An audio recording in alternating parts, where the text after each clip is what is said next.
Deku awakens ancient primal quirk. What if everything we knew about One for All was wrong? Imagine Deku, pushed to his absolute limit, not just unlocking a new tier of power, but something far more ancient, something primal. This is movie, and please give me feedback on this story so I can know where to improve. Also, if you enjoy the watching videos, please leave a like, share and comment. And check out my Patreon for early access. Jump right into the video. The air tasted like ozone and pulverized concrete. Izuku Midoriya, or Deku, stood alone in the center of the shattered training facility. The green crackle of One for All failing him. His body was a screaming symphony of broken nerves and shredded muscles, but the villain, a high-end Nomu built for sustained apocalyptic damage, didn't care. You heroes are all the same, the Nomu droned, its exposed brain pulsing with malice. All flash, no durability. You broke your body for a quirk that never belonged to you. Deku spat blood. The Nomu was right, in a way. He had pushed 100% of One for All, and the feedback loop had left him crippled, temporarily. His latest attempt to master the multiple quirks of the past users, Float, Black Whip, Danger Sense, felt like trying to knit with a hurricane. He was running on fumes, and the remaining energy felt like a borrowed grace period. The Nomu lunged, its massive, reinforced fist aimed not to defeat, but to erase. Not enough. The familiar mantra of, smash, died on his lips. His mind, usually a chaotic archive of heroic data and calculated risks, went quiet. He saw the fist coming, saw the ruin of the world behind it, and felt a cold, desperate certainty: One for All wasn't enough. Not this time. Not for this level of threat. The threshold. Inside the Vestige realm, the air thickened. Nana Shimura stood beside All Might, both of them rigid, their ghostly forms flickering. This isn't right, Nana whispered, eyes wide with dread. The power, it's turning inward. It's not borrowing strength, it's drawing it. All Might's spectral hand gripped his chest. There is something else in him. Something older than all of us. When the bow, why takes One for All past its absolute limit, the energy acts like a stress fracture, and whatever was dormant in him is leaking out. On the outside, Deku didn't move. The Nomu's fist was a meter away. Then, the green lightning died. It didn't fade, it was extinguished, sucked dry. For one terrifying fraction of a second, Izuku Midoriya was just a quirkless boy again, facing impossible odds. The Nomu smirked, its victory assured. But then, it came. Not from the stored power of generations, but from a terrifying, cold reservoir deep within his own core. A color he had never seen before. Knife stood around him, void black and sickly, pulsing crimson. The primal anomaly. This new energy wasn't crackling like electricity, it was thrumming, like a colossal, buried heart beating its first rhythm in millennia. It didn't lift the hairs on the Nomu's skin, it pressed them down, heavy and impossibly dense. Deku's eyes, normally wide with determination or tears, became two wells of bottomless crimson light. The innocent boy was gone, replaced by a vessel containing a pure, terrifying instinct. The Nomu's punch, which should have ended the fight and possibly Deku's life, connected. But, instead of the expected sickening crunch of bone, there was a sound like grinding continents. The Nomu's fist didn't shatter the boy, it struck a wall of primal force that repelled it with the physics of a black hole meeting a feather. The Nomu's arm, reinforced with synthetic, high-density muscle, simply vaporized up to the elbow, not from an explosion, but from sheer, incomprehensible density. Creature screamed, a sound of true terror that echoed through the facility. Deku's movements were no longer the frantic, self-destructive choreography of One for All. They were slow, deliberate, and final. He raised his hand, not into a fist, but simply open-palmed. The primal quirk didn't lend him speed or strength, it rewrote reality around him. A fissure of pure, dark energy, pulsing crimson at the edges, opened in the air directly in front of the Nomu's torso. It wasn't a portal, nor an explosion. It was the absence of space, briefly called into existence by raw, instinctual will. The Nomu was pulled toward it, not by wind or gravity, but by a sudden, terrifying shift in the fabric of existence itself.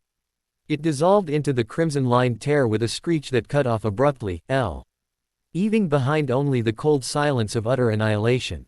The power receded as fast as it arrived. The void black energy collapsed, and the crimson glow in Deku's eyes faded. He swayed on his feet, the exhaustion now doubled, tripled. Becoming a physical void, he didn't just collapse, he fell into a coma of pure sensory overload. Initial shockwaves. In the Vestige realm, the previous users of One for All were reeling. Nana Shimura knelt, clutching her head. What was that? That wasn't strength. That was dominion. The first user, Yoichi Shigaraki, stared into the blackness. It has a name. A deep, forgotten language is echoing through his soul. It is not an acquired quirk.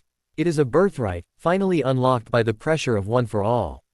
He looked at All Might. One for All didn't give him a quirk. It only protected him from the strain of his true nature until he was ready. And now, the current is flowing. The fifth user, Daigoro Banjo, frowned. And look at the sheer energy signature. It's a beacon. Something like that doesn't go unnoticed. Outside the body, in the physical world, the moment the Nomu was erased, the surge of primal energy ripped a hole not just in space, but in the veil between dimensions. It was a momentary, silent, blinding flare of cosmic power. Millions of light years away, a stone face carved into the dark heart of a dying planet opened its eyes. Apocalypse. Darkseid sat upon his throne, untouched by time, his gaze fixed on a distant, bright signal blooming in a dimension he had not observed in eons. His voice, a sound like grinding mountains, resonated throughout his chamber. The anomaly. The well of the forgotten gods. I felt its tremor in the void. It has awakened in the soft, fragile meat of a new cosmos. He rose, high, shadow extinguishing what little light existed. Prepare the Omega Fleet. The source of that power is mine. The source of that dominion is mine. The time for New Genesis to tremble begins now. The anti-life equation will be delivered by my hand, and its first piece resides on that vibrant, green world. His eyes flared crimson, echoing the last sight of Deku's terrifying transformation. The heroes had won the battle. But the signal had just called the war to their doorstep. The unbroken vessel. Izuku Midoriya lay in the brightly lit infirmary wing of UA, silent and utterly still. The monitors around him sang a deceptively stable tune. All Might sat beside the bed, his weakened, skeletal form hunched in deep anxiety, while Recovery Girl paced, her movements sharp with frustration. This makes no sense, Toshinori. The elderly hero muttered, waving her syringe. He's healing, yes, but not from the injuries he should have. His bone structure is intact. His muscles, which should have been utterly destroyed by that percentage of One for All, are not merely repaired, they've been restructured. His cellular density is higher. All Might gripped the edge of the bed. The power he released, Recovery Girl. It wasn't green lightning, it was black and crimson. Black and crimson is one thing, she snapped, pointing at the reading on a nearby tablet. This is another. His quirk. Factor chart looks like a mathematical impossibility. It's radiating an energy signature that is simultaneously ancient and newborn. It's too vast to categorize, too dense to measure. It's like a peak. Of the bedrock of existence decided to move inside his body. Aizawa Shota entered, his expression weary but alert. He looked at the boy, who looked merely asleep, and felt a profound dread. The scene is contained. The Nomu vanished entirely. No residue, no ash, no trace of the chemical components. Just a crater where the Nomu stood. Erasure quirk? All Might asked, hopeful. Aizawa shook his head. If that was an erasure quirk, it was one that erased the concept of the Nomu from the spacetime continuum. The energy left behind, what little we could detect, felt cold. Not freezing, but in a way that suggests the absence of heat, light, and life. Whatever Midoriya did, it wasn't a hero move. It was an act of domination. The deep current's name. Deep within the Vestige realm, the previous users gathered. Their forms less transparent than usual, charged by the residual energy of the awakening. The fourth user, Hikage Shinomori, rubbed his temples. Danger sense was screaming before the hit. But then it just stopped. It's like the threat became irrelevant. Yoichi Shigaraki, the first user, looked toward a newly formed, silent well of dark energy where the raw core of the power now resided. When I passed on the power to my successor, I believed it was the totality of the stored strength. But the quirkless state, it was never truly quirkless for Izuku Midoriya. What was it then? Asked Nana. A seal, Yoichi stated grimly. A cosmic lock placed upon his birthright. One for All did not grant him power, It acted as the key, forcing the limit of his vessel until the seal finally shattered. His inherited quirk, the one that was dormant and hidden from even the all-for-one diagnostic, is a power of pure, fundamental existence. Daigoro Banjo, the fifth, punched a nearby energy sphere. So what do we call this monster of a quirk? The erase everything homage. The language echoing in his soul, the one I felt when the power flowed, Yoichi said, his eyes distant. It is the sound of command. It is the authority over reality. It is dominion. All the vestiges stared at the black and crimson well. The primal dominion. It explained the absolute nature of the Nomu's erasure. It wasn't destruction, it was a reordering of reality based on Deku's unconscious, primal command to make it cease. This is not a hero's quirk, Nana whispered. This is a power that attracts only the truly terrible. As if on cue, the vestige realm rattled violently, not from their power, but from a profound, alien vibration echoing from the outer world. The boom tube. At the epicenter of Deku's power surge, a quiet, residential area miles from the training facility, the air began to tear. It wasn't a gentle ripple, but a violent, geometric rift of pure, crackling crimson and blue light. Accompanied by a sound like a wet sheet being ripped through the void. This was the boom tube, the signature transportation of apocalypse. The portal stabilized, hovering 30 feet above a public park. And out of the terrifying light dropped a single figure. It was no quirk user, no Nomu, no earthbound villain. It was a parademons. Its skin was grayish, leathery, and covered in crude, segmented battle armor.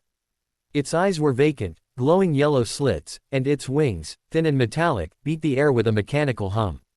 In its hands, it carried a massive, energy-fed rifle that bore no resemblance to modern weaponry.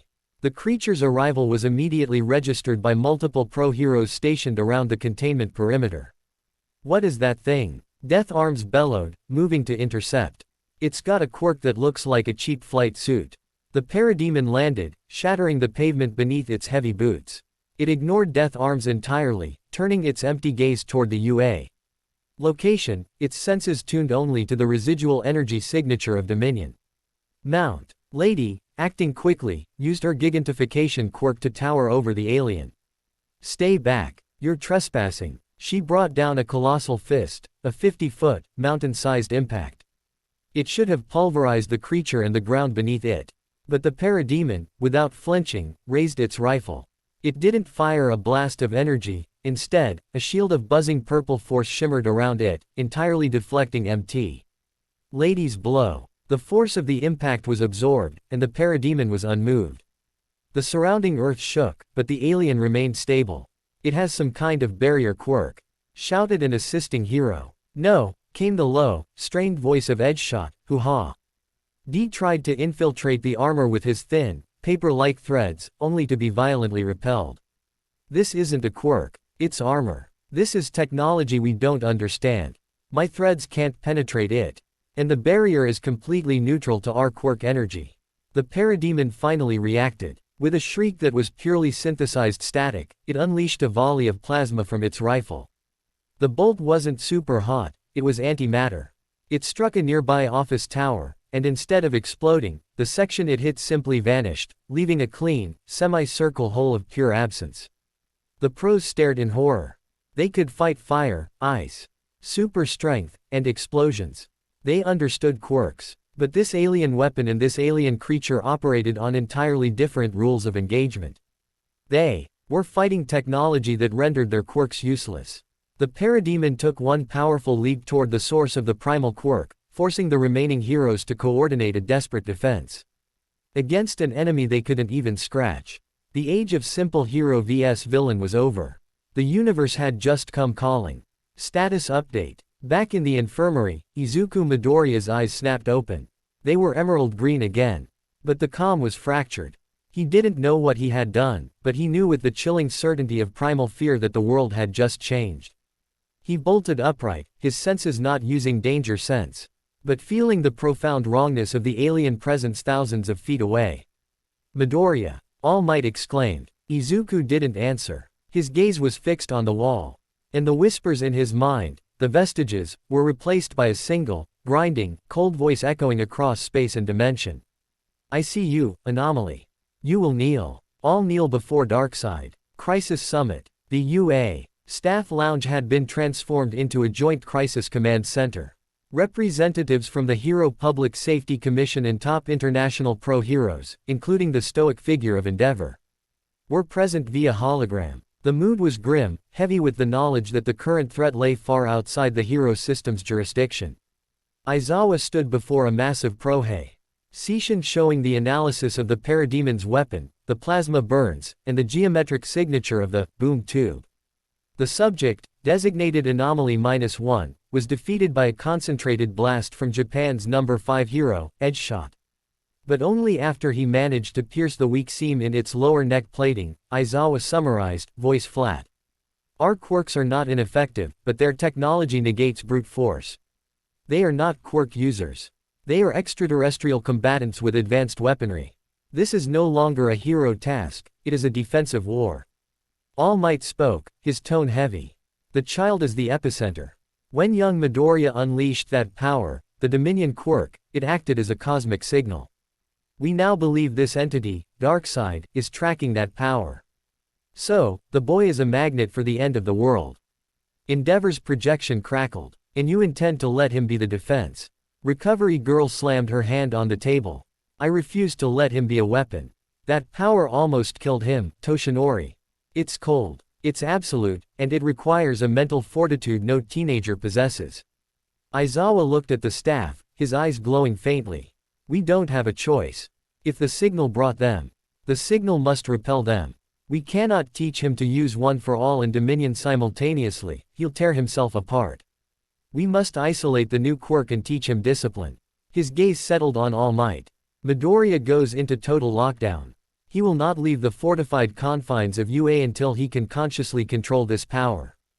All Might, you, as the connection to the vestiges, will guide him into that realm. This is his accelerated curriculum. Entering the current, Deku was placed in a specially shielded, isolated meditation chamber beneath UA. He was pale but focused. His body felt alien, like an impossibly strong machine contained within fragile skin. He could still feel the residual hum of the primal energy, the current, deep in his core, waiting for a command. All Might sat opposite him, teaching him the meditation technique the first user had taught him long ago, a way to separate his consciousness from the physical world. Young Midoriya, All Might instructed gently. Focus on the vestiges. Do not seek the green power. Seek the void, the crimson echo. Reach out, not with your hands, but with your will. Deku closed his eyes. He felt the familiar pull of One for All. The warmth of camaraderie. He pushed past it, seeking the cold, hard certainty that had erased the Nomu. He felt a profound sense of loneliness in the black abyss. Then, he was there. The vestige realm had changed. The swirling green landscape was now dominated by a massive, monolithic structure of obsidian, veined with sickly crimson light. This was the source of dominion. The first user, Yoichi, stood before him, no longer looking like a scared boy, but an ancient monarch, his eyes carrying the weight of eons. Welcome, inheritor, Yoichi's voice resonated. This is your true quirk. This is dominion, the lesson of absolute authority. Deku felt utterly overwhelmed. What is it, Yoichi-san? It felt like I deleted that Nomu from existence. I didn't even think to do it. Yoichi nodded. The Nomu was erased because your instinctual, desperate will, in that moment of crisis, commanded its non-existence. One for All is the accumulation of physical power. Dominion is the accumulation of authority. He gestured to the obsidian structure. This power is the purest form of the will to rule. It is the ability to enforce one's absolute authority over the immediate laws of physics and reality. It works in 3 stages: manifestation, command, and collapse. 1. Manifestation. The black and crimson energy, that's the raw fabric of the universe bending to your intent. It is your will made visible. 2. 3. Command. The command must be specific and absolute. You commanded the Nomu to vanish. You must learn to command small things first. Command the air to be still. Command a pencil to levitate. If there is doubt in your command, the power will consume you, and the reality you try to manipulate will snap back and shatter your consciousness. 4. 5. Collapse. The power is finite in its application, though infinite in its source.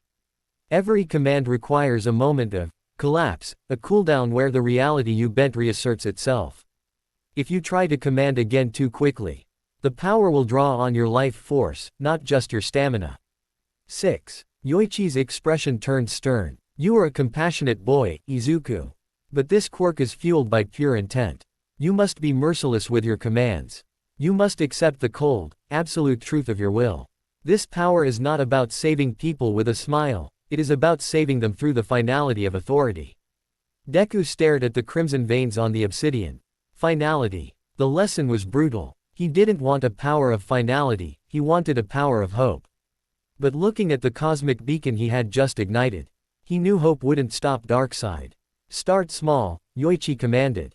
Command the wind in this void to stop. No shouting, no straining, only absolute, calm certainty. The harbinger of apocalypse. While Deku wrestled with the philosophical and physical challenge of dominion, the heroes received the alert. It wasn't a single boom tube this time. Over the skies of downtown Tokyo, a colossal, jagged tear in the sky opened, a rift that spanned hundreds of meters. From it, dozens of parademons poured out, followed by 3 massive drone motherships, their hulls armored and alien. Then, the ground beneath the rift seemed to darken.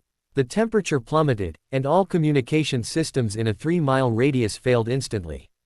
Standing on the deck of the largest mothership, emerging from the dark geometry of the rift, was Steppenwolf. He was immense, clad in silver, heavy armor, and wielding a massive electro-axe that sparked with energy.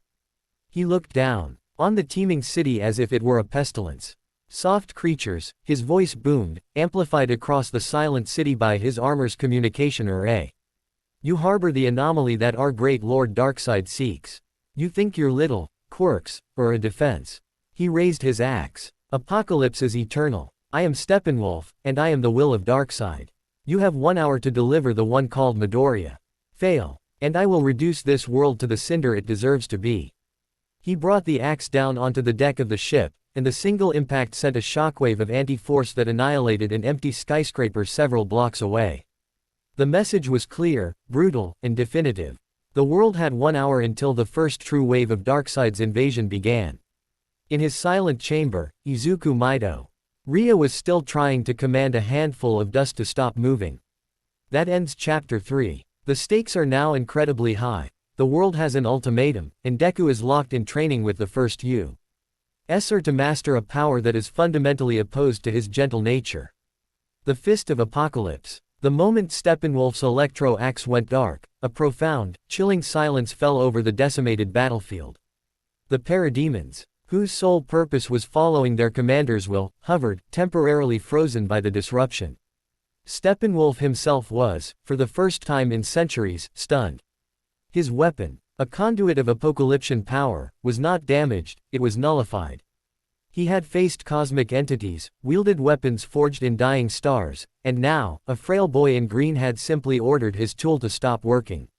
This momentary shock, however, was immediately replaced by a cosmic, burning rage. A trick, Steppenwolf roared, dropping the inert axe. The sheer force of the metal impactee ing the ruined pavement sent a shockwave that cracked the already stressed concrete beneath Deku's feet. You use a fleeting sorcery, boy, but you forget the true power of a new god. I am the blood of Darkseid. I am the brutality of the universe made flesh. Steppenwolf lunged. He moved with a speed that defied his armored mass, a silver blur of pure, unfettered violence. His massive, clawed hand, easily the size of Deku's torso, shot out, aiming for the boy's head. Deku reacted on pure instinct, fueled by the lingering dread of the Dominion's collapse. He couldn't issue another command yet, his core was hollow. His mind singing with the pain of the recoil. He was left with only one for all. Full cowl, 8%. He channeled the familiar green lightning, but even at 8%, the speed was barely enough. He ducked under the swipe, the wind shear from the blow whipping his hair across his face, and countered with a desperate Delaware smash aimed at the Steppenwolf's knee joint, the only joint not covered in dense armor. Crack! The blow landed with the sound of a cannon shot. Steppenwolf didn't budge. The new god simply glanced down at his knee with the annoyance a man might show for stepping in mud. A mosquito, Steppenwolf sneered, his eyes glowing with predatory yellow light. Your borrowed strength is meaningless against the density of apocalypse. You are Ortal playing with the forces of eternity. He brought his armored boot down in a crushing stomp. Deku leapt back, putting distance between them, the ground where he stood pulverized into dust. The cold-blooded strategy. Deku scrambled behind a large, shattered piece of building facade, gasping for breath. The 8% output was taxing him, but the internal pressure from the Dominion was worse. He had gained precious seconds. However, and his mind, sharpened by the vestiges, brutal lessons, was working feverishly. I cannot fight brute force with brute force. OFA does nothing against his armor. Dominion is my only weapon.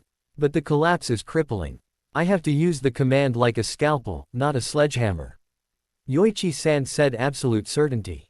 Command the truth of the world around him to change. He pushed down the screaming void in his core, forcing himself to locate the raw, instinctual source of the black and crimson power. He needed a command that was instantaneous, environmental, and non-fatal. Buying him just enough time for a decisive move. He glanced at Steppenwolf, who was already marching toward his hiding spot, tearing away chunks of the ruin. Deku focus. Ed on the air between himself and the new god. Pressure. Equalize. The command was small, almost insignificant. The black and crimson energy manifested, invisible this time, flowing into the atmos. Eric particles right in Steppenwolf's immediate path. For a fraction of a second, a microsecond that only a new god could feel, the air pressure between Steppenwolf's body and his armor became absolutely equalized. The frictional resistance between his joints and the surrounding air was annihilated. The effect was subtle but devastating. Steppenwolf, moving at high velocity, lost all resistance at his joints. His forward momentum, unchecked, threw his massive body violently off balance. Clang! The commander of Apocalypse, for the first time, stumbled and crashed into the shattered building wall. The sound echoing like a thunderclap. The stone crumbled around him. Command achieved. Deku immediately felt the debilitating collapse. He staggered, leaning heavily against the debris, a thin trickle of blood running from his nose. His vision swam, and the vestiges were a cacophony of worried whispers. He had maybe 5 seconds before he was utterly useless. The timely veto. Midoriya. The roar came from above. A blur of green and orange rocketed through the air. It was Katsuki Bakugo, having bypassed the containment perimeter after realizing the pro-hero's desperate situation, using powerful explosions for propulsion. He had seen the terrifying might of Steppenwolf and had been aiming for the commander's face since leaving UA. Deku, you idiot. If you're going to fight monsters, at least let someone distract the damn thing. Bakugo unleashed a massive, concentrated blast, a howitzer impact. It was sheer concussive force, and it landed directly on Steppenwolf's helmet. Hitch was already strained from the collision with the wall. The armor held, but the impact was enough to stagger the new god further. Steppenwolf's yellow eyes narrowed with focused hatred at the newcomer. Another pestilence with a trivial quirk of fire and noise. Die first. Steppenwolf raised his hand, intent on crushing Bakugo instantly. But Bakugo had bought Deku the crucial moment. The D.Z-ing effects of the collapse were receding just enough. The whispers in Deku's mind crystallized into the voice of Yoichi. It is not about malice, Izuku. It is about defense. Command its departure. Deku focused on the commander. He saw the sheer weight of the threat, the annihilation of the city, the inevitable death of his friends if this being remained. He did not feel malice, but he felt the absolute need for this threat to cease to exist on his planet. He raised his hand again, pointing at the hulking figure now locked in combat with Bakugo's explosive barrage. He focused the raw, black core of Dominion and issued his final, most taxing command. The cosmic veto. His voice, amplified not by his lungs but by the terrible power of the Primal Quirk, was a low, resounding freck. NCY that cracked the glass in surrounding windows. Presence. Terminate. The manifestation was not a gentle flow, it was a violent, suffocating wave of black and crimson energy that erupted from Deku's core, engulfing Steppenwolf entirely. This command was not aimed at the armor, the body, or the weapon.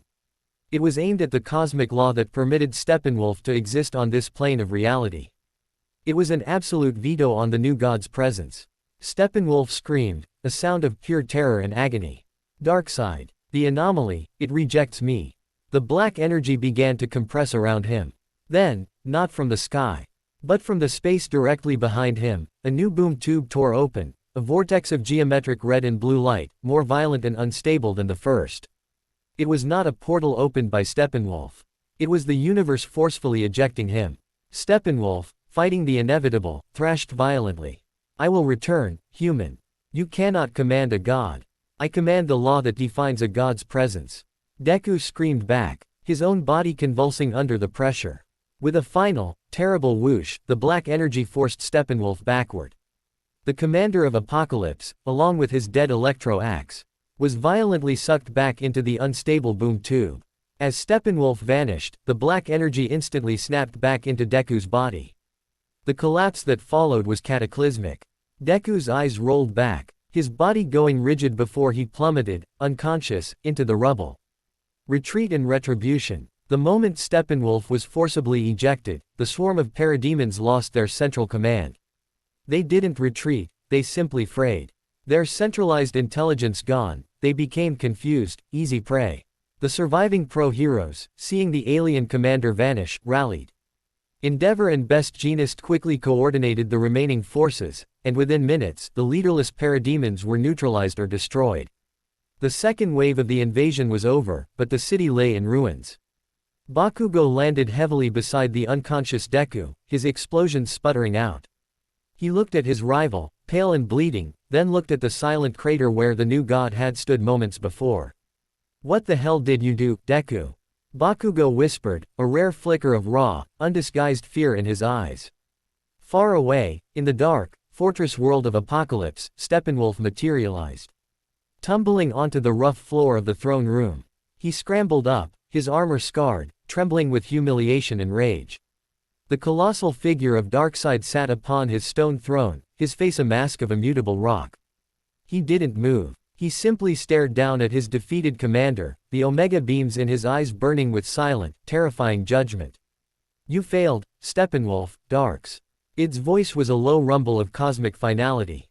My lord, the anomaly, it is a power beyond our comprehension.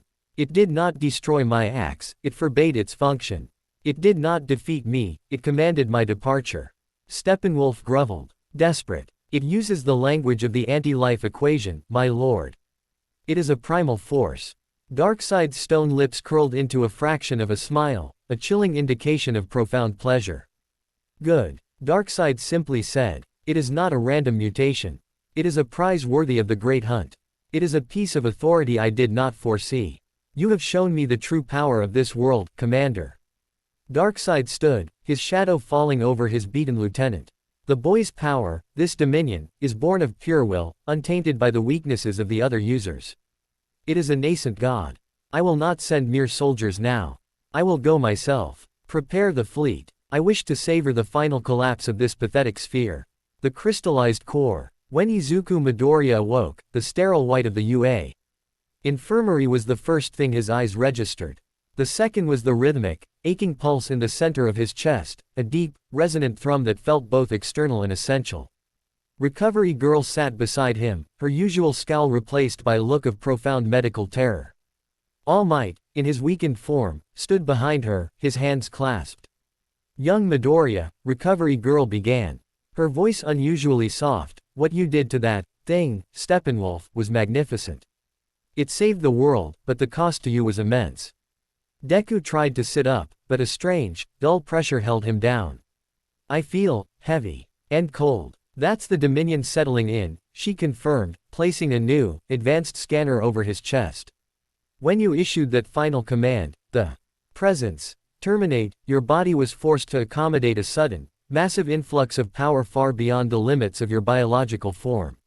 One for all is energy, Dominion is authority over existence. She pointed to the scanner screen, which showed a cross-section of his heart and surrounding tissues. Your cellular structure, young Midoriya, has been irrevocably altered. The doctors are calling it quirk crystallization. Your DNA has bonded with the power's core. Your skeleton and muscle fibers now have a density that, frankly, defies physics. You are physically stronger and more resilient than any human on Earth. But, All Might interjected, his voice gravelly, that resilience comes with a terrible risk. That intense pain you felt, the collapse, is your mind fighting the primal nature of the quirk. The power of Dominion is absolute, your compassionate mind rejects that absoluteness, and the resulting recoil is like a metaphysical electric shock. Recovery Girl leaned in, her gaze serious. The doctors estimate that one more massive, reality-altering command like the one you used on Steppenwolf will likely cause catastrophic, irreversible neurological damage. You could suffer total memory loss, paralysis, or even permanent catatonia. We cannot simply heal a collapsing consciousness. Deku absorbed the news. He was permanently enhanced, a powerful vessel, but the power that made him a savior could, with one final blow, turn him into a vegetable. So, Deku whispered, his voice gaining the hard, resonant edge of the power within him, I can only use that ultimate command once more. The next time has to be the last time. It has to be Darkseid. The global unification. Meanwhile, the temporary command center beneath UA was buzzing with activity, a true global summit convened in the face of annihilation. Holographic figures of the American number 1, Star and Stripe, the European leaders, and the entire Japanese top 10, including a recovered Endeavor and Best Jeanist, filled the room. Aizawa, his eyes tired but sharp, delivered the tactical summary. We are no longer fighting localized villains. We are fighting a new god and a militarized celestial empire. Darkseid's final arrival is imminent. He is not a strategist, he is a collector. He wants the power of Dominion. Endeavor, seated heavily at the main table, spoke with unexpected humility. Steppenwolf was a necessary wake-up call. Our quirks are local tools. Their weapons and technology operate on cosmic principles. For the first time, our goal is not containment or capture, it is extinction of the threat. Aizawa nodded. Precisely. The plan is unified and simple, by the anomaly time. He used the clinical term, acknowledging Deku's unique, terrifying new role. Midoriya's body is the only weapon capable of neutralizing Darkseid's power or forcing his retreat. Our job is to form the largest, most powerful distraction in the history of heroism. We must intercept the entire fleet, absorb Darkseid's initial assault, and clear a path for Midoriya to deliver the single, final command that will force Darkseid's permanent departure from this dimension. The tension in the room was palpable. They were all essentially volunteering to be cannon fodder for the sake of humanity's single, frail chance. And if he fails? Best Jeanist asked quietly. Aizawa looked at the assembled heroes, his expression uncompromising. If he fails, the planet falls. There is no contingency. The final lesson, hope and authority. Back in the Vestige realm, Izuku stood before the obsidian monolith of Dominion. The vestiges were all gathered, a final council before the end of the world. Yoichi, the first user, stood closest, his expression one of solemn readiness. You understand the final command will cost you your mind, Izuku. Yoichi stated, his voice devoid of emotion. Deku nodded, the newly formed core of his being responding with the cold hum of accepted truth. I do. But a body wit, how to mind is a small price if the world is saved. Nana Shimura stepped forward, placing a comforting, phantom hand on his shoulder. This is why One for All was passed to you, my boy. This terrifying power was forced upon a vessel of pure, unwavering selflessness. Darkseid draws his strength from the anti-life equation, the absolute conviction that life is without meaning, purpose, or freedom. His authority is fueled by despair. Yoichi took over, pointing at the green, swirling nebula of One for All energy. Dominion is the raw power of absolute will. It can command the laws of nature. But if fueled by malice, it would be no different than Darkseid's Omega effect. You must fuel your final command with the hope and meaning that One for All has represented for generations. The master plan. Yoichi outlined the final strategy, the words echoing with ancient wisdom and desperate courage. 1. Kinetic Shield, OFA. You must enter the battle fueled entirely by One for All at 100%. This kinetic energy will act as a shield and a blinding light, disrupting Darkseid's ability to focus the Omega effect on you. He will target the flash of power, not the core of the command. 2. 3. The approach. The other heroes will clear the way, but only the raw speed of full cal 100% will get you close enough to Darkseid's primary vessel, his body, before his forces can react. 4. 5. The fusion. When you strike, you will unleash the full, final force of One for All, a Detroit smash at 100%. That moment of kinetic annihilation must be the vessel for the Dominion command. The two powers must fuse in a single, catastrophic moment. 6. 7. The command cannot be, disappear, or, die. It must be an absolute veto of his authority. We believe the most effective command is, tyranny, void. It is the complete and final rejection of his cosmic purpose, forcing the fundamental law that defines him, his authority, to terminate its presence here. 8. Yoichi looked at him, his ancient eyes filled with hope. Darkseid's weakness is his hubris. He will expect you to fight power with power. He will not expect you to fight authority with greater, pure authority. Deku looked at the vestiges, their forms shimmering with green hope. He looked at the obsidian core of dominion, pulsating with void-black authority. He was the synthesis of hope and finality. He took a deep breath, the metallic taste of cold resolve filling his mouth. 100% of one for all, he repeated, the thought no longer terrifying but necessary. And one final command. The shadow falls. As the heroes finalized their assignments and Deku returned to the waking world, the world's seismic monitors screamed an impossible alert. Over the Atlantic Ocean, the sky itself began to tear. Not with a single portal, but with a vast, black geometric stain that swallowed the light of the sun. Darkseid's main fleet had arrived, a shadow armada of colossal ships descending upon the earth. And at the center of the armada, a lone figure stood, his massive, stone form radiating cold, silent menace. Darkseid had come to collect his prize. The ultimate confrontation was about to begin. The global vanguard, the black stain in the sky, Darkseid's armada, expanded until it blotted out the midday sun over the Atlantic, casting an unnatural, terrifying twilight across the eastern seaboard. The sight was so immense, so geometrically wrong, that it defied the human mind. At the vanguard of the fleet, a 1,000-foot flagship, its hull pitted with ancient cosmic battles, stabilized directly over the ocean. From the flagship's main deck, Darkseid stood, massive and unmoving, flanked by dozens of elite parademon soldiers, their armor gleaming with ominous purpose. His stone face was impassive, his eyes fixed on the distant, fragile continent below. The anomaly will be mine, Darkseid's voice resonated, traveling through a dimensional amplifier that bypassed all earthly sound limits. The authority of this sphere will be added to the anti-life equation. Before the fleet could advance further, the world's assembled heroes launched their desperate, unified attack. The American hero Star and Stripe was the first to strike. Using her immensely powerful quirk, she commanded the air pressure around the flagship's forward cannons to instantly zero out. The resultant vacuum caused the apocalyptic weapons to implode silently, buying precious minutes. Then came the kinetic onslaught. Endeavor led a contingent of international fire quirk users, Transfo. RMING the air into a roaring river of plasma to incinerate the first wave of parademons descending from the sky. Best Jeanist, working with the Russian hero the Great Sorceress, manipulated thousands of miles of ultra-dense fiber and gravity to instantly net and crush the drone motherships that had accompanied Steppenwolf. The sheer, concentrated power was unprecedented, an act of global defiance. They waste their energy, Darkseid remarked, utterly unimpressed. The fleeting power of life against the inevitable authority of unlife. The Omega Effect. As the heroes fought, a small strike team composed of All Might ready to use his remaining strength, Aizawa, to provide cover and strategic erasure, and Bakugo, the fastest ground support, moved to the shore, creating a launch point for Deku. Deku stood, clad in his damaged hero suit, the void black energy of Dominion humming quietly beneath the emerald lightning of One for All. He was operating at a safe 8% of OFA, his body feeling like a tightened spring.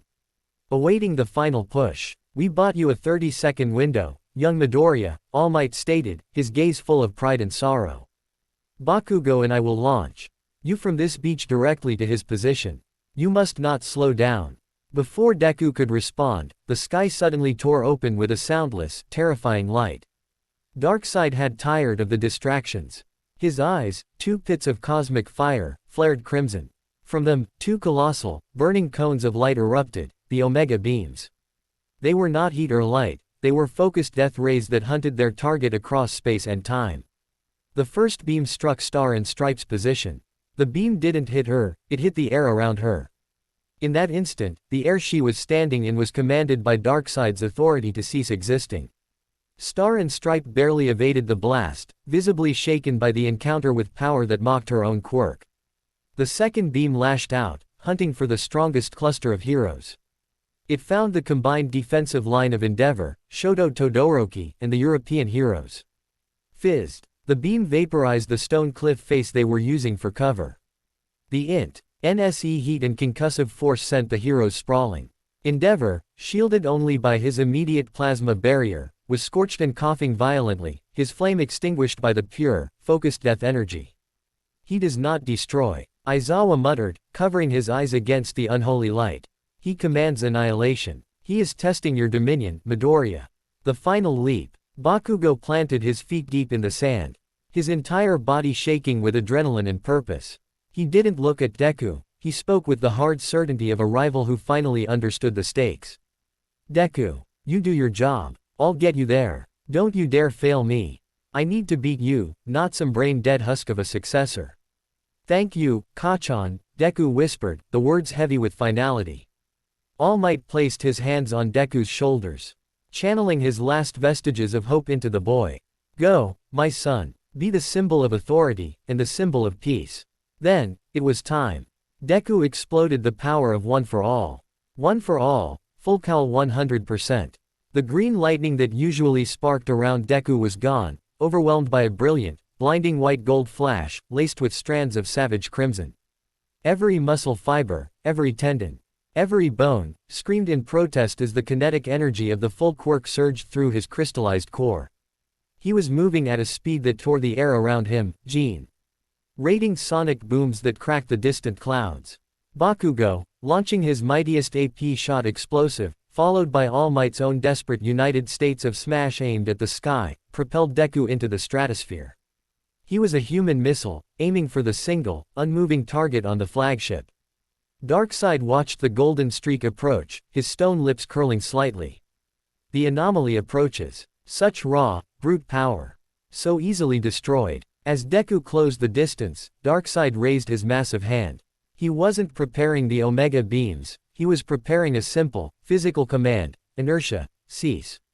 The moment Deku arrived, he intended to stop his velocity, locking him in place for an easy execution. The fusion strike. Deku was moving too fast for the parademons to react, tearing through the alien atmosphere in a golden-crimson blur. He saw Darkseid raise his hand, saw the flicker of the Omega energy gathering in his core. He knew he was one command away from being instantly frozen and crushed. He had to be faster. He had to be absolute. The power of One for All screamed in his veins, ready to shatter his body. The cold, void black of Dominion waited at his center, ready to shatter his mind. He focused on the massive, cold face of the Lord of Apocalypse. He saw only the ultimate symbol of tyranny. As he reached the flagship's deck, the two powers fused. The kinetic energy of One for All, the accumulated hope of 9 generations, was concentrated into a single, terrifying point of impact. Detroit smash, void. Deku slammed his fist into the center of Darkseid's chest. It was the most powerful physical blow ever struck in human history. The shockwave annihilated the dozen parademons around Darkseid instantly. The flagship's deck buckled and ruptured, the sound deafening. But the physical strike was merely the vessel. In the instant of contact, before Darkseid's power could react, Deku channeled the full, lethal weight of Dominion, the absolute authority, into the kinetic force. His voice, amplified by the collapsing power in his core, spoke the final command. Tyranny. Void. The black and crimson energy erupted from the point of contact, not as a blast but as an instantaneous geometric cancellation. It did not destroy Darkseid's body, it targeted the fundamental concept of his authority over the universe. It was an attack on the very nature of the new god status. Darkseid's eyes, the pits of cosmic fire, went dark. His massive form went rigid. For the first time in his eternal existence, he felt a profound, alien sensation: doubt. Impossible, Darkseid boomed, the word cracking with pure, unadulterated shock and pain. You reject the equation, the absolute. The Dominion power, having completed its ultimate, all-consuming purpose, began the irreversible collapse. The black energy rushed back into Deku's core, tearing through his already shattered neurological systems. Deku's vision turned to static. The pain was Beyond imagining, it was the sensation of his soul being stripped bare. He collapsed, his body finally giving out, the golden crimson aura snapping back, leaving only a small, broken boy in a destroyed battlesuit. The retreat. Darkseid remained standing, but the power was gone. He was still physically immense, still armored, but the cosmic authority that defined him had been violently vetoed from this dimension. He could no longer command the antimatter of the Omega beams, he could no longer enforce his will on the local laws of physics. He was, terrifyingly, just a very large, very angry alien. His gaze swept over the prone, broken figure of the anomaly, then over the surrounding chaos. He knew what had happened. He had been rejected, ejected, commanded to cease his purpose on this world.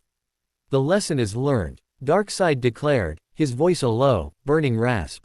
Authority is fleeting. He didn't fight. He didn't unleash a punch. He simply raised his hand, and using the last, residual power of his technology, he activated a colossal boom tube that engulfed his flagship and the entire remaining fleet, tearing them from Earth's orbit. With a final, terrible ripple of displaced space-time, Darkseid and his armada were gone. The sun immediately burst through the rift, bathing the devastated Earth in the stark light of day. The silence that followed was total. The battle was won, but the cost was unknown. That was the explosive climax. The world is saved, Darkseid is ejected, but Deku is left a broken, unconscious shell, having suffered the final, catastrophic collapse. We now need a final chapter to cover the immediate aftermath and the future. The silence and the stasis. The days that followed Darkseid's retreat were characterized by a profound, exhausted silence. The global threat had vanished as quickly as it had arrived, leaving behind a ruined coastline, shattered cities, and a world forced to reckon with the horrifying truth of the cosmos. Pro-heroes became construction workers and emergency responders, healing the physical world while the governments scrambled to process the existence of new gods and the anti-life equation. In the UA infirmary, Izuku Midoriya was in a deep, medically induced coma. He was alive, stabilized only by constant, specialized medical monitoring, but the neurological damage from the final collapse was catastrophic. Recovery girl sat by his bedside, no longer rushing to kiss his injuries, as some wounds were beyond the power of a quirk. His physical body is a miracle, she explained to a pale All Might and a devastated Aizawa. The crystallization that Dominion triggered saved him. His core strength is now permanent, his frame durable beyond human measure. But his mind, she pointed to a complex neural scan. The final command, tyranny, void, was absolute. It demanded total authority, and when the authority was delivered, the power retracted, leaving a vacuum. It didn't destroy his neurons, but it left his consciousness fractured. He has profound, localized brain damage. If he wakes up, there's no telling what he will remember, or who he will be. The vestiges, vow. Deep within the vestige realm, the difference was stark. The obsidian monolith of Dominion was still there, but it was inert, its crimson veins faded to a dull gray.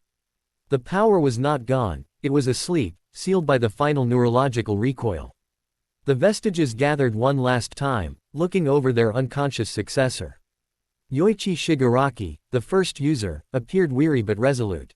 He used both powers perfectly. The kinetic force of One for All gave the command the necessary trajectory and focus, and the authority of Dominion forced Darkseid to abandon his concept here. Nana Shimura knelt before the silent Deku. He gave his piece, but he paid the price. We cannot allow him to use Dominion again. The seal must be absolute. Yoichi agreed. The remnants of the power, the latent authority, must be used to create a permanent, instinctual lock. It is the only way to save his consciousness from the temptation of absolute power. Using the collective consciousness of One for All, the vestiges channeled their energy not to empower him, but to shield him. They wove the final threads of Dominion's authority into a deep, mental block. If Izuku ever tried to access the void black power again, the lock would immediately trigger a debilitating, non-lethal seizure, protecting his mind from the fatal collapse. Izuku Midoriya would retain his physical strength and One for All, but the terrifying Primal Quirk would become a silent, inaccessible monument within his own soul. The future architect. Weeks later, the world was on edge, expecting Darkseid's return. But he did not come. The Lord of Apocalypse, humbled and ejected, had returned to his eternal conquest, viewing Earth as an anomaly not yet worth a full-scale assault. For now, they were safe. Izuku Midoriya finally woke up. His eyes, emerald green, flickered open. He saw Recovery Girl, All Might, and Aizawa. He recognized their faces, but when he spoke, his voice was thin and reedy, devoid of the deep resonance that Dominion had briefly given it. Aizawa-sensei, he murmured. Did we win the fight? His memory was fragmented. He remembered the Nomu, the need to save the world, and the overwhelming feeling of gold and crimson light. But the details of the past few weeks, Steppenwolf, the vestige training, the final command, the name Darkseid, were lost, replaced by a dense, protective fog in his mind. The final cost of Dominion was recollection. He had saved the world by forgetting the means. His recovery was slow. He could use one for all, but only at a safe, controlled percentage. When he pushed past 15%, the instinctive memory of the void black power would trigger a massive headache, the Dominion seal holding firm. Deku accepted his new reality. He was a hero with limits again, but his commitment was stronger than ever. The world had changed forever. The heroes of Earth realized they could no longer focus solely on internal threats. The combined knowledge gained from the Apocalypse attack, their vulnerability to alien technology, the difference between quirk power and cosmic authority, led to a radical restructuring of the global defense system. Izuku Midoriya, though unable to recall the cosmic stakes, became the quiet architect of this new age. In his final year at UA, he focused on support and strategy. His quirk-crystallized body made him an unstoppable rescue hero, capable of taking hits and delivering powerful, focused OFA blows. But more importantly, the remnants of his experience with Dominion, filtered through the protective seal, gave him an unnerving ability to understand structure and weakness. He could instantly analyze the geometry of an enemy's defense, the structural flaws in their weapons, and the precise moment of their vulnerability. He was no longer the anomaly, he was the foundation. One evening, as he patrolled a newly rebuilt sector of the city with Bakugo, who had also been hardened and matured by the cosmic conflict, Izuku paused. He looked up at the quiet, star-filled sky.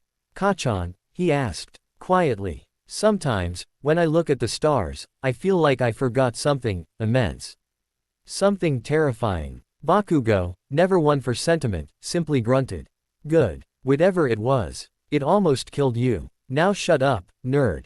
We've got a patrol route to finish. And don't think forgetting makes you any less of a target. You still have one for all, and one day, the real villains will be back." Bakugo knew the truth. All Might and Aizawa knew the truth.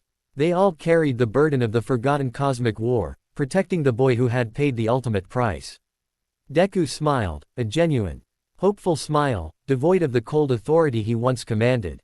He ran forward, the familiar, comforting green lightning sparking around him. He was not the absolute ruler of existence anymore.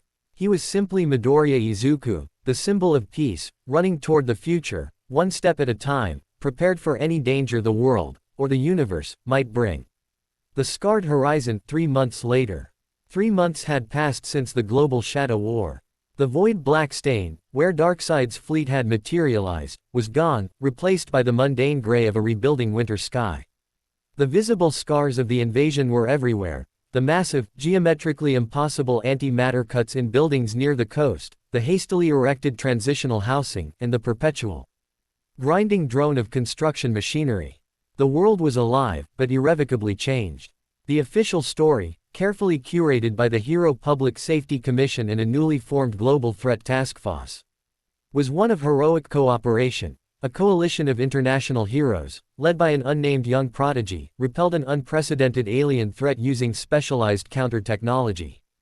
The Nam's Darkseid and Apocalypse were classified at the highest level, confined to the nervous whispers of global leaders. But for those who were there, the silence was heavy, saturated with terrifying truth. Katsuki Bakugo, the guarded rival. Katsuki Bakugo stood on a skeletal girder 60 stories above the partially demolished remains of downtown Tokyo, overseeing a squad of emergency workers. His new hero costume, now scarred with cosmic plasma burns, felt heavier than ever.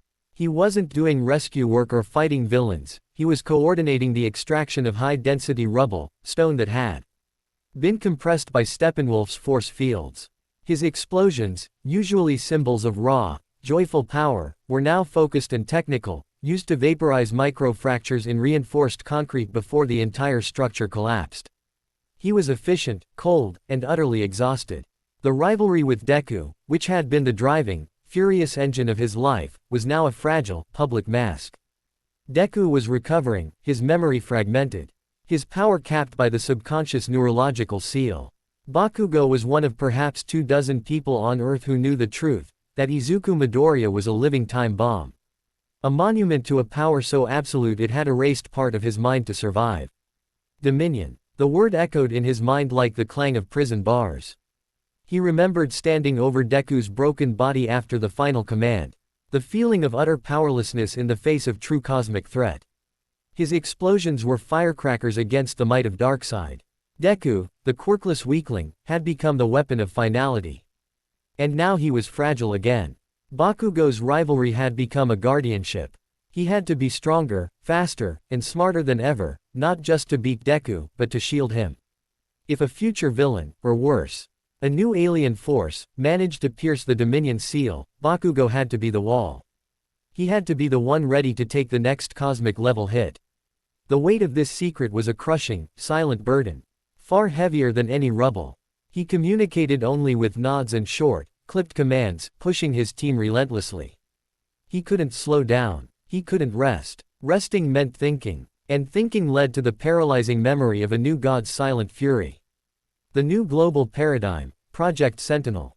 The Hero Public Safety Commission, HPSC, had, for all practical purposes, been absorbed into a global security apparatus known as Project Sentinel. The era of localized crime fighting was over. Every top hero was now cross-trained and assigned a new classification based on their quirk's efficacy against non-terrestrial threats. Star and Stripe was now the undisputed leader of the defensive force, her quirk being the most adaptable to unconventional physics. Heroes like Best Jeanist and Edgeshot, whose quirks manipulated fundamental laws, fibers, geometry, were prioritized for defense systems designed to neutralize alien technology. Endeavor, humbled but resolute, was tasked with directing energy deployment, his flame power now viewed as a defensive shield against antimatter erosion. The focus shifted from capture to neutralization. New UA curriculum reforms were being drafted, emphasizing rapid threat analysis, extraterrestrial weapon identification, and, most crucially, quirk-neutral combat. Aizawa Shota, now functioning as the tactical director for Project Sentinel in Japan, sat in the fortified command center, staring at a schematic of a new high-orbit satellite array, a repurposed Star and Stripe command that could instantly calculate the probability of a boom tube opening. "We are building a wall to protect one boy's mind," Aizawa told All Might, who was officially retired but still served as a high-level consultant. All Might, perpetually in his weakened form, sighed. "And to protect the world. The power is still there, Shota. It is merely sleeping. We need to be ready for the day it either wakes up, or Darkseid's intelligence debt. Ermines that the boy is the source of the anomaly, not just the transmitter." Their conversation was a grim constant. The hero world was now a constant vigilance, a perpetual night watch against the stars. Izuku Midoriya, the structural architect. Deku's physical recovery was astonishingly fast, a testament to the quirk crystallization that had permanently altered his body. He returned to UA 3 months after the invasion. Outwardly the same, but inwardly a fractured landscape. He was kind, earnest, and deeply committed to being a hero, but the memories of Steppenwolf and Darkseid were entirely gone. He only knew he had been injured badly by a high-level Nomu and needed to be careful with One for All. The lingering effects of Dominion, however, had fundamentally merged with his use of One for All, creating an uncanny new ability for structural analysis. During a simple training exercise involving the takedown of an industrial complex mock-up, Deku activated Full Cowl, 15%, his current stable maximum. The green lightning sparked, but it now possessed a subtle geometric perfection. He didn't just smash things, he moved with an almost subconscious awareness of load-bearing capacity and tensile strength. When he ran, he subconsciously commanded the air pressure immediately around his limbs to optimize his velocity. When he kicked, he targeted the precise structural node of the mock-up wall, maximizing the kinetic impact with minimal OFA output. He could look at a collapsing structure and instantly, intuitively know the safest path through, not based on instinct or danger sense, but on an ingrained, primal understanding of reality's laws. During the exercise, he faced a massive steel girder that had shifted, threatening to crush a trapped civilian dummy. Another hero would have tried to smash it. Deku didn't. He touched the girder with his hand, channeling a focused Delaware smash at the point where the weight was resting on the pivot point. The force, channeled with structural perfection, didn't destroy the girder, it simply leveraged it. The immense weight was redirected, and the girder gently tilted away from the dummy, perfectly placing it on the ground beside the wreckage. Midoriya, Aizawa's voice came over the speaker. That was perfect engineering. How did you calculate that pivot point so quickly? Deku frowned, flexing the muscles in his now incredibly dense hand. I don't know, sensei. I just felt like if I struck there, the world would obey the law of physics more efficiently. It was the correct way for the weight to move. He was using a neutral, highly refined form of Dominion's command, the ability to enforce a reality, but he interpreted it as merely a deeper understanding of physics. The Dominion seal was working, the power was contained, filtered, and now unknowingly integrated into the service of one for all and heroism. He was the architect of efficiency, a hero who enforced order and safety with terrifying precision, utterly unaware that he was channeling the remnants of a cosmic god's power. The haunting echo, Bakugo's breaking point. 2 weeks after Deku's return, Bakugo found him late at night in the UA training grounds, practicing his new precise movements. Deku's movements were fluid, perfect, a terrifying evolution of his previous clumsy force. You're holding back, Bakugo snarled, unable to contain the pressure he was under. Deku stopped, confused. Kachan, I'm at 15%. Any higher and I get the splitting headache. I almost blew out my arm again on that Nomu a few months ago, remember? The lie, the carefully constructed lie about the Nomu, hit Bakugo like a physical blow. He remembered the Omega beams, the crimson eyes, the absolute terror of Darkseid. He remembered watching Deku's body fracture as he issued the final, world-saving command. It wasn't a Nomu, Deku. Bakugo exploded, unable to stop the words. Deku just looked at him, his brow furrowed with honest confusion. Kachan, what are you talking about? It was a Nomu. A really strong one. Bakugo grabbed him by the collar, shaking him violently. It was a god. A god, you idiot. You used that terrifying power, that black and red void, to tell it to leave, and it cost you your mind. You can't just forget that. You can't just walk around here like a pathetic, smiling idiot while the whole world is building missile shields to protect your scrambled brain. Deku's eyes widened, a flicker of raw, unadulterated fear crossing his face, a primal response to the violent, repressed memory. Then, the Dominion seal kicked in. Deku recoiled, clutching his head in agony. The pain was instant, blinding, and overwhelming. His body stiffened, and a thick, rhythmic, void-black pulse beat painfully in the center of his chest, the last line of defense. Stop. Kachan. My head. Deku gasped, falling to his knees. The seal was working, blocking the catastrophic memory before it could trigger the full, final collapse.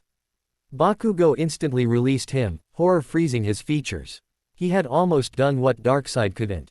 He had almost broken the seal. He sank back, watching Deku writhe in temporary agony, then slowly regain his composure, his memory of the confrontation immediately wiped clean by the sheer force of the pain.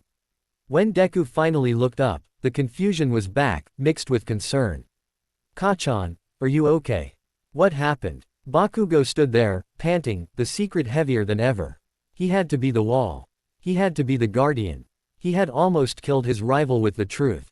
Nothing, Bakugo managed, his voice raw. He looked at the vast, uncaring night sky, seeing not stars, but the black void of apocalypse waiting. Nothing happened, Deku. Just pushing you too hard. Forget it. He turned and walked away, leaving Deku alone to recover, carrying the knowledge that his rival, the former weakling, had been a cosmic weapon, and he, Katsuki Bakugo, was the only one left to remember the cost. The cosmic debt, All Might's final hope. In a separate, secure sector, All Might and Aizawa watched the exchange on a hidden camera feed, a necessary evil to monitor the stability of the Dominion seal. Bakugo almost broke him, All Might whispered, his hand shaking. He is the human contingency, Aizawa replied, his eyes closed. He carries the fear and the memory. He knows the consequences. He is better suited to protect the seal than we are. His anger is the perfect shield of denial. All Might looked out the window at the construction lights of the newly forged Global Defense Command. We won the battle, Shota, All Might said, his voice thick with emotion. But the universe knows our address now. Darkseid's authority has been vetoed, but his will has not. He will return, and when he does, he will have learned from his mistake. He placed a hand on his chest, where the residual power of One for All still glowed faintly. We must find a way to Midoriya strong enough to use One for All to its absolute peak, integrating this new structural authority into his core, so that if the seal ever does break, he will have the sheer physical and mental fortitude to survive the final absolute command, and not just forget it. Aizawa nodded slowly. The future of heroism was no longer about fighting villains, it was about preparing a single, summing young man for the impossible choice, tyranny, void, or total collapse. The war was over, but the watch had just begun. Project Sentinel, the Crucible. The third-year curriculum at UA High had been wholly repurposed. The once vibrant, competitive atmosphere was replaced by the grim, focused intensity of a military training camp. Under the jurisdiction of Project Sentinel, the students were no longer being trained to be flashy symbols, but highly specialized defensive assets. Their enemy now was not a person, but an equation of force, structure, and cosmic annihilation. The UA campus was practically a fortress. The training grounds now featured simulated apocalyptic siege weapons, reinforced gravity traps, and mock-ups of Darkseid's flagship geometry, forcing students to adapt their quirks to neutralize threats that defied physics. Class 3A moved with the synchronized, weary precision of veterans. They had fought a god and lived, but the experience had stripped them of their youthful exuberance. Training focus, the structural nullification. Aizawa-sensei, his hair longer and his gaze more perpetually tired than ever, oversaw a session focusing on structural nullification. The target was a 5-story concrete bunker designed to mimic the defense specifications of Steppenwolf's armor, impervious to basic kinetic or thermal attacks. You are not aiming to destroy the material. Aizawa's voice crackled through the intercom. You are aiming to deconstruct its function. Think like Midoriya. His new capacity for structural analysis shows us that every material has a law it must obey. Your quirk must impose a counter-law.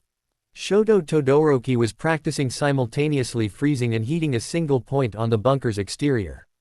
His goal, to find the resonant CE frequency where thermal stress would cause molecular fatigue, not just surface damage. Eijiro Kirishima was training his hardening to focus its density inward, attempting to use concussive shockwaves to vibrate the interior structure apart rather than simply punching the exterior. Momo Yaoyorozu was creating complex, geometrically perfect crystalline structures, aiming to use their precise density to absorb and redirect the shockwave of the bunker's defensive field. Bakugo, watching the entire process, was a study in controlled rage. He wasn't focused on the bunker, he was focused on Deku, who stood beside Aizawa. Bakugo was now tasked with integrating his explosive propulsion with Deku's structural guidance, the perfect kinetic counterpoint to the architect's precision. Deku, analyze the thermal output of Todoroki's stress point, Aizawa commanded. Deku focused, the remnants of Dominion humming quietly beneath the green lightning of One for All. His eyes didn't just see heat and cold. They saw the invisible forces at play. He saw the molecular bond of the concrete stretching, screaming under the dual pressure.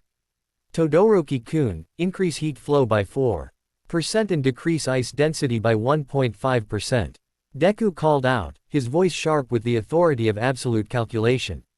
You need to align the thermal expansion with the crystal lattice's breaking point.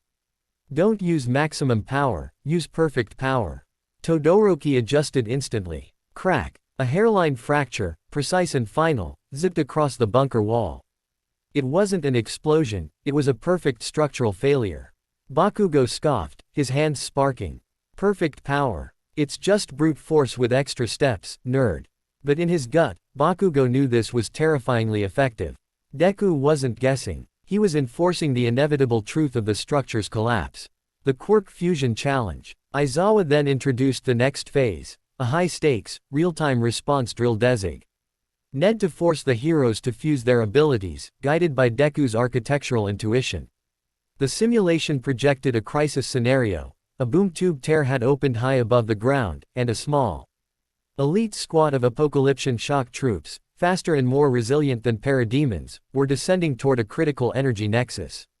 Midoriya, Aizawa ordered, you are the veto. You will not engage until the final approach. Your job is to calculate the perfect path for Bakugo to deliver Uravity and Zero to the target zone. The plan was a deadly dance. Uraraka needed to touch the troops to apply zero gravity. And Zero needed to use his tapes to anchor them to the ground before they could activate their self-destruct function. Deku activated a low-level full cowl, the green energy pulsing with the structural awareness of Dominion. He saw the energy flow of the Nexus, the atmospheric pressure layers, and the wind currents as rigid, mathematical paths. Kachan, launch trajectory 047. Use a continuous pulse of 25% power for 7 seconds. You need to hit the upper layer crosswind at the apex, it will shave 3 seconds off your travel time. Bakugo didn't argue. He trusted the cold, perfect calculation. With a massive, sustained explosion that sounded like a jet engine, he launched himself, Uraraka and Zero clinging to his back, along the trajectory Deku had specified. The precision was horrifying. Bakugo's blast carried them through a narrow, shifting gap in the simulated anti-air fire, placing them perfectly above the descending troops. Uraraka touched 2 of the troops. 0G setting in immediately. Zero taped them to a nearby crane. Mission accomplished. Deku's eyes, however, suddenly snapped open, wide with panic. The internal, protective Dominion seal was screaming. Not because of a memory, but because of a change in the local laws of reality. Sensei. Something is wrong. Not with the simulation, with the ground. The command, it's resonating. The resonance event. 20 miles away, in a densely populated industrial zone, the world went terrifyingly silent. It wasn't an explosion, but an instant, silent freeze. A massive, 7-story cold storage facility. An ugly block of concrete and steel, had been completely isolated from the flow of time and force. A delivery truck turning into the lot was now suspended mid-movement. Half its tires inches above the pavement. The rain falling on the roof was frozen in droplets. The air molecules immediately surrounding the structure had been commanded to be still. The power was weak, localized, and accidental. But utterly absolute. The facility had spontaneously entered stasis. The authorities were baffled. Infrared, sonic, and kinetic sensors all failed to detect anything. The facility, and everything inside it, was simply not interacting with the reality outside its 5-foot perimeter. Aizawa immediately got the field report, his eyes widening with cold dread. A phenomenon is occurring in Sector Gamma. Total environmental nullification. It fits the parameters of a weak, uncontrolled Dominion command. He looked at Deku, who was visibly shaking, the void-black pulse visible in his throat. Fighting against the seal. It's me, Deku whispered, clutching his head. When I calculated that flight path for Kachan, I enforced the perfect reality. A piece of that authority must have bled out into the environment, looking for another structure to command. It found that cold storage unit and ordered its internal forces to cease. All Might appeared on the comms, his voice strained. It's the cosmic equivalent of a short circuit. The power is still anchored to the planet from the Darkseid fight. If that pocket of stasis destabilizes, it will snap back. And the resulting kinetic reversal could flatten the entire industrial district. Aizawa looked at the trembling boy, the only person with the subconscious power to fix this. Midoriya, you are going to that site. You are the only one who can talk to the law. The architect on site, Deku, flanked by Bakugo and Todoroki, arrived at the silent perimeter. Police and pro-heroes stood back, terrified of approaching the structure that defied time. The scene was unsettling. The frozen truck, the silent raindrops, the unnaturally perfect stillness of the massive building. What is the plan, Deku? Bakugo asked, his voice low. His hands ready to explode if needed. I can't use the command to destroy the stasis, Deku explained, wincing as the Dominion seal protested. I don't have the control. And the collapse would put me back in the hospital. I have to use the residual authority in my body to persuade the stasis field to accept a new, gradual reality. He stepped across the police tape. The void-black pulse in his chest intensifying. He reached out to the frozen building, not with his hand, but with his profound, structural intuition. He saw the stasis field, an invisible, humming wee-bee of molecular immobility, and instantly understood its mistake. It was a perfect, self-sustaining veto of all internal movement. "It's too rigid," Deku muttered. The command enforced absolute immobility. The transition back to motion must be gradual, or the sudden return of force will destroy the building and everyone inside. The persuasion of physics. Deku placed his hands on the frozen wall. He closed his eyes, ignoring the pain and the furious shouts of the unconscious vestiges trying to reinforce the seal. He pushed past the green light of One for All, seeking the cold, calculating truth of his dominion-infused core. He channeled a focused, low-level flow of that void-black energy into the wall. It wasn't an attack, it was a suggestion, an absolute, unassailable correction to the sea. The building was currently obeying. Force flow, gradual reinstatement. Rate, 0.001. He was commanding the laws of physics to reintroduce themselves at a microscopic, infinitesimally slow rate. This was the true power of the architect, the ability to edit reality's code with surgical precision. A low, whining hum started emanating from the building. It wasn't the sound of breaking, but of reality readjusting. The frozen raindrops began to melt and fall again, but at a glacial pace. The gears in the truck started turning, but the seconds were stretched into hours. Todoroki was awestruck. He's forcing the molecular movement to restart in slow motion. Bakugo, watching the terror unfold, felt a cold knot of nausea. Deku was using the power of a god to fix a technical error. And he didn't even know it. After 10 agonizing minutes, Deku completed the correction. The stasis field was gone, replaced by a temporary time dilation field that would allow the buoy LDING and the trapped individuals inside to slowly, harmlessly return to normal speed over the next 24 hours. Deku staggered back, pale and exhausted, the Dominion seal having almost fully discharged its protective energy. The massive headache returned, instantly erasing the specific memory of issuing the correction command. He looked at the building, confused. "It's stable," he gasped, clutching his head. I think I just had to remind the structure of the laws of motion. I don't remember doing anything else." The lingering stain. Back at UA, Aizawa reviewed the data from the resonance event. Deku's command had been successful, surgical, and utterly untraceable by any quirk-based analysis. It was a pure veto on an erroneous law. "The seal is weakening," Aizawa concluded grimly, showing the report to All Might. "The residual dominion on Earth, anchored by the fight with Darkseid, is too strong.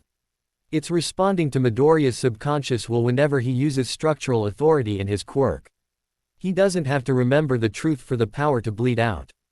All Might stood silently, looking at a grainy image of the massive, now stabilized cold storage facility.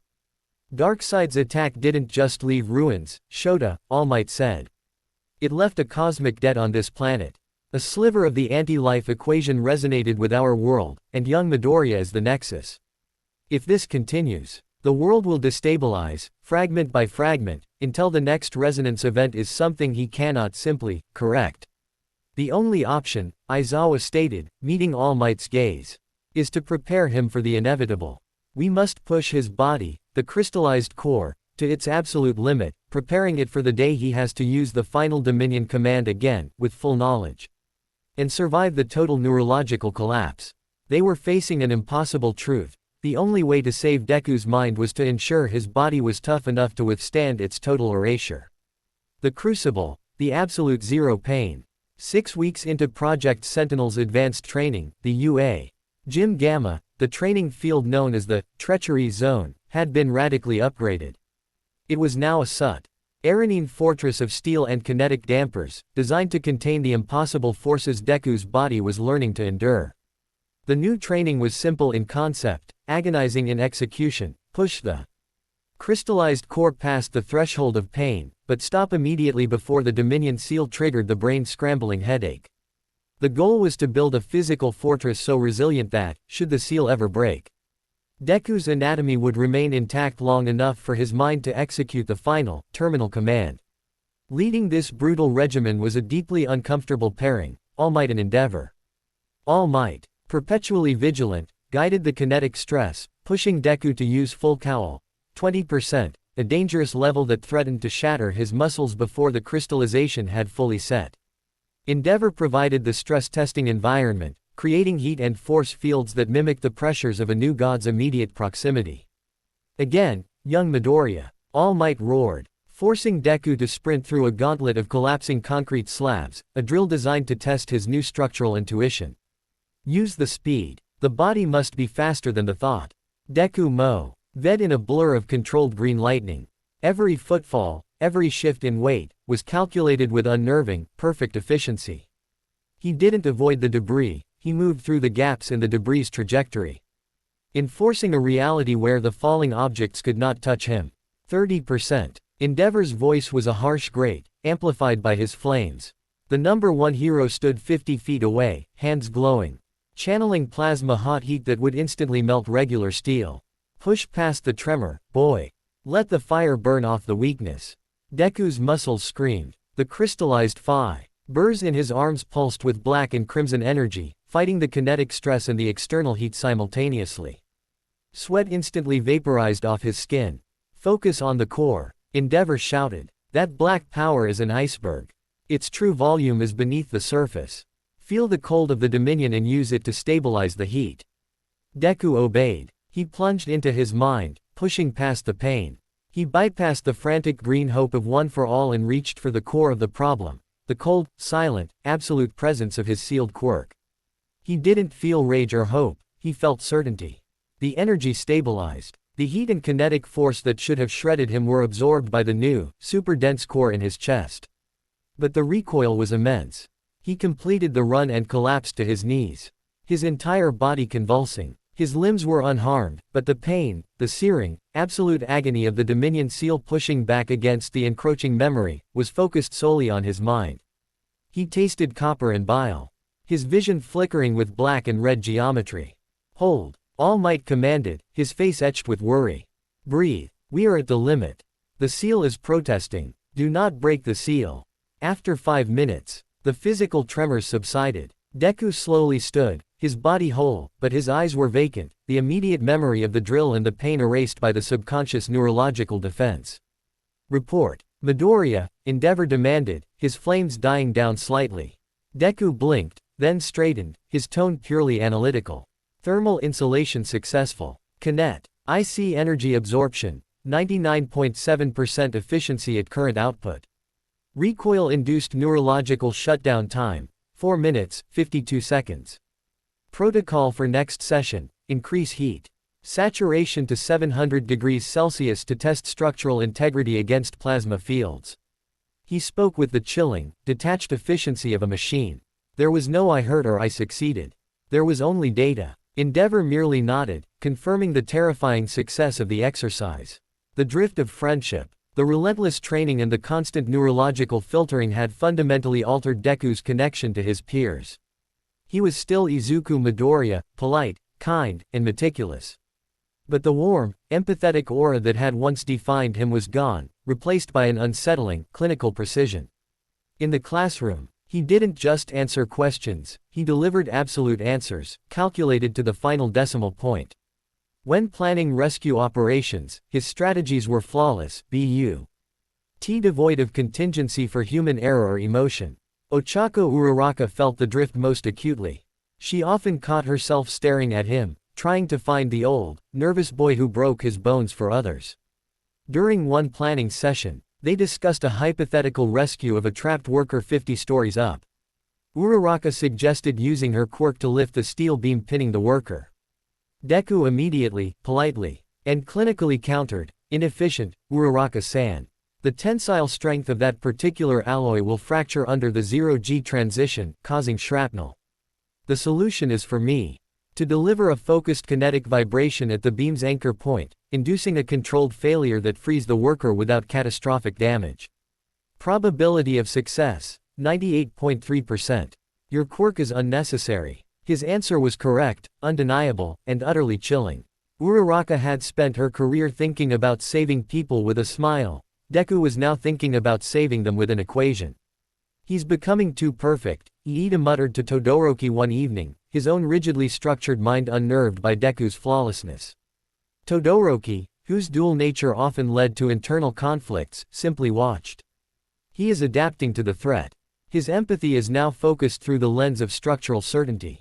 He removes the flaw, he removes the danger. It is the definition of absolute authority applied to heroism. The only person who seemed to understand the cold truth was Katsuki Bakugo. He didn't see coldness, he saw a shield. Deku's detachment was the Dominion seal working, protecting the gentle soul beneath from the knowledge of cosmic war. Bakugo's guardianship became an almost suffocating presence. He rarely spoke to Deku outside of missions, but he never let him leave his sight, a silent, furious sentinel guarding the memory that could kill his rival. The Null Zone crew. The distraction of Project Sentinel had created a dangerous vacuum. A new, organized criminal enterprise known as the Null Zone crew seized the opportunity. Comprised of 3 low-level but cunning villains, their target was the highly fortified National Bank in the newly repaired Ginza district. 1. Slick, leader, a quirk that allowed him to instantly neutralize the coefficient of friction on any surface he touched, making floors like ice and metal structures impossible to grip. 2. 3. Mazer, a villain whose quirk allowed him to emit highly focused, low-level gravity waves, subtly increasing the weight of targets or decreasing it for flight. 4. 5. Shiver, a villain whose quirk allowed her to induce rapid, localized molecular vibration, causing pain and destabilization in solid objects. 6. Their goal was coordinated robbery. Slick would turn the bank's vault door friction-free. Mazer would increase the weight of the gold, and Shiver would destabilize the alarm systems. Their quirks, while not powerful enough for cosmic threats, were specifically designed to disrupt the everyday laws of physics, making them incredibly difficult for standard heroes to counter. On a Thursday afternoon, the alarm blared across Tokyo. Deku and Bakugo, on joint patrol, were the closest heroes. They are using a geometric interference pattern around the bank perimeter, Aizawa's voice cut across the comms. Their quirks are based on subtle environmental manipulation. Standard heroes are slipping and falling. Midoriya, this is a resonance event on a human scale. You are cleared to proceed with full cowl, 20%. The analytical execution. Deku and Bakugo arrived at the bank to find the police and supporting heroes sliding helplessly across the slick, friction-free pavement and clutching their heads under Mazer's sudden gravity shift. Kachan, focus your propulsion on a counter-thrust of 350 millinewtons at a trajectory of 0 to 1, Deku commanded instantly, his eyes locked on the subtle distortions in the environment. That will negate Mazer's gravity field. Target the roof. Bakugo, though raging at the tone, obeyed, firing small, calculated bursts that compensated perfectly for the gravity shift. He landed precisely on the roof, avoiding the frictionless zones. Deku entered the bank, his own movements a terrifying display of structural control. He was operating at 20%, but his technique was now perfect that he compensated for Slick's friction negation by instantly, subconsciously using the latent Dominion energy to briefly, hyperlocally enforce maximum friction on the soles of his boots for a millisecond with every step. He moved with impossible, silent adhesion. He found the 3 villains in the vault room, working furiously. Shiver saw him first and unleashed a blast of molecular vibration, aiming to destabilize Deku's bones. Deku didn't dodge. He stood his ground and countered with a blindingly fast kick, not a smash but a veto kick. Delaware kick, 0-point strike. His leg, infused with 20% of One for All, impacted Shiver's hip joint. The force was minimal, barely a graze, but the point of contact was the precise structural node of the villain's hip. The kick wasn't meant to break the bone. It was meant to disrupt the energy signature that fueled her quirk. The impact caused Shiver's internal vibration to snap back violently. She screamed as her own quirk, suddenly denied its outward path, caused a localized, excruciating muscle spasm that locked her entire body rigid. She fell, neutralized, her quirk entirely useless. One villain neutralized by structural veto. Slick saw the terrifying efficiency and, panicking, covered the entire vault floor in a field of zero friction. Deku didn't hesitate. He leapt, not forward, but upward, his target Mazer, who was trying to pin Bakugo on the roof. Air pressure, maximum density column. Deku channeled a micro-blast of Dominion-infused one-for-all upward. The command wasn't to hit Mazer, but to create a pillar of super-dense air in front of him. When Deku hit that pillar, the sheer, sudden resistance, a wall of air that behaved like concrete, allowed him to change trajectory instantly, Katapu. Lting him toward Mazer at maximum velocity. Mazer, seeing him approach, focused all his gravity waves, aiming to crush Deku with 10 times the force of Earth's gravity. Deku landed. He looked at Mazer, his eyes burning with focused, cold precision. He spoke the command silently, the energy channeling through his body, bypassing the seal by being a pure, localized act of structural correction. Center of mass, 0. The command was aimed at Mazer's own quirk usage. Mazer relied on controlling the center of mass of external targets. By commanding the center of mass of Mazer's own body to be instantaneously 0, a state of non-resistance, Deku momentarily disabled the physics that allowed Mazer to manipulate gravity. Mazer instantly felt his body become hollow, weightless, and unable to anchor his quirk. He dropped his guard. Deku struck with a gentle, final tap, a surgical strike that hit the carotid artery, rendering Mazer instantly unconscious. Two villains neutralized by structural correction. Only Slick remained, running across his own frictionless floor toward the exit. Deku chased him, moving with the terrifying silence of a predator who understood the prey's escape method better than the prey itself. He didn't run on the friction-free surface, he used his quirk to subtly re-harden the air just inches beneath his boot soles, creating a temporary, molecularly perfect running surface only he could use. He reached Slick, not with a punch, but with a precise, two-fingered strike aimed at the small nerve cluster in the villain's lower back. Kinetic output, veto. The strike didn't hurt, it just stopped the nerve signal that initiated Slick's quirk. Slick's hand froze mid-reach, his power suddenly gone. He stood there, helpless, his own body betraying him. Deku gently pushed him to the ground, where the villain simply lay, unable to move or use his quirk. Your quirk relies on external law, Deku stated, his voice flat. When that law is perfectly countered, your function is terminated. The final scrutiny. Bakugo descended from the roof, his expression a storm of fury and terror. The police and the heroes who watched the fight were baffled. Deku hadn't shattered the villains. He had turned off their quirks with surgical precision. Endeavor arrived, having witnessed the entire feed. He looked at the three villains, unconscious, unharmed, and perfectly neutralized, and then at Deku, who was rubbing his temples, the immediate memory of the fight already fading into the protective fog. Midoriya, Endeavor's voice was low, heavy with realization. That was not heroism. That was execution of law. Deku looked up, confused. I used the minimum force necessary to prevent harm, Endeavor-san. I adhered to the structural needs of the environment. I calculated the most efficient neutralization. Endeavor stared at him, seeing not a boy, but a weapon of pure, cold logic. The terrifying irony was that Deku's methods were cleaner, safer, and infinitely more efficient than any hero had ever achieved. But they lacked the heart. They lacked the heroism. Bakugo stepped in, placing a hand on Deku's shoulder, a gesture of ownership and defense. He did his job, you bastard. The city is safe. That's all that matters. He glared at Endeavor, silently confirming the pact. We protect the lie. We protect the seal. Later, as they walked back, Bakugo grabbed Deku's arm. You didn't remember the fight, did you? Bakugo demanded. Deku shook his head, looking down at his hands, his mind already foggy from the neurological filter. No, I just remember the data points. I remember the perfect solution, Kachan, but not the actual execution. It's strange. It's like someone else was moving my body, and they were perfect. He looked up at Bakugo, his eyes troubled. Kachan, am I still me? Or is this, efficiency, all that's left? Bakugo's internal struggle was immense, but he held the line. You're you, Deku. You're just smarter. Now, stop being a damn crybaby and focus on the next target. The world isn't fixed yet.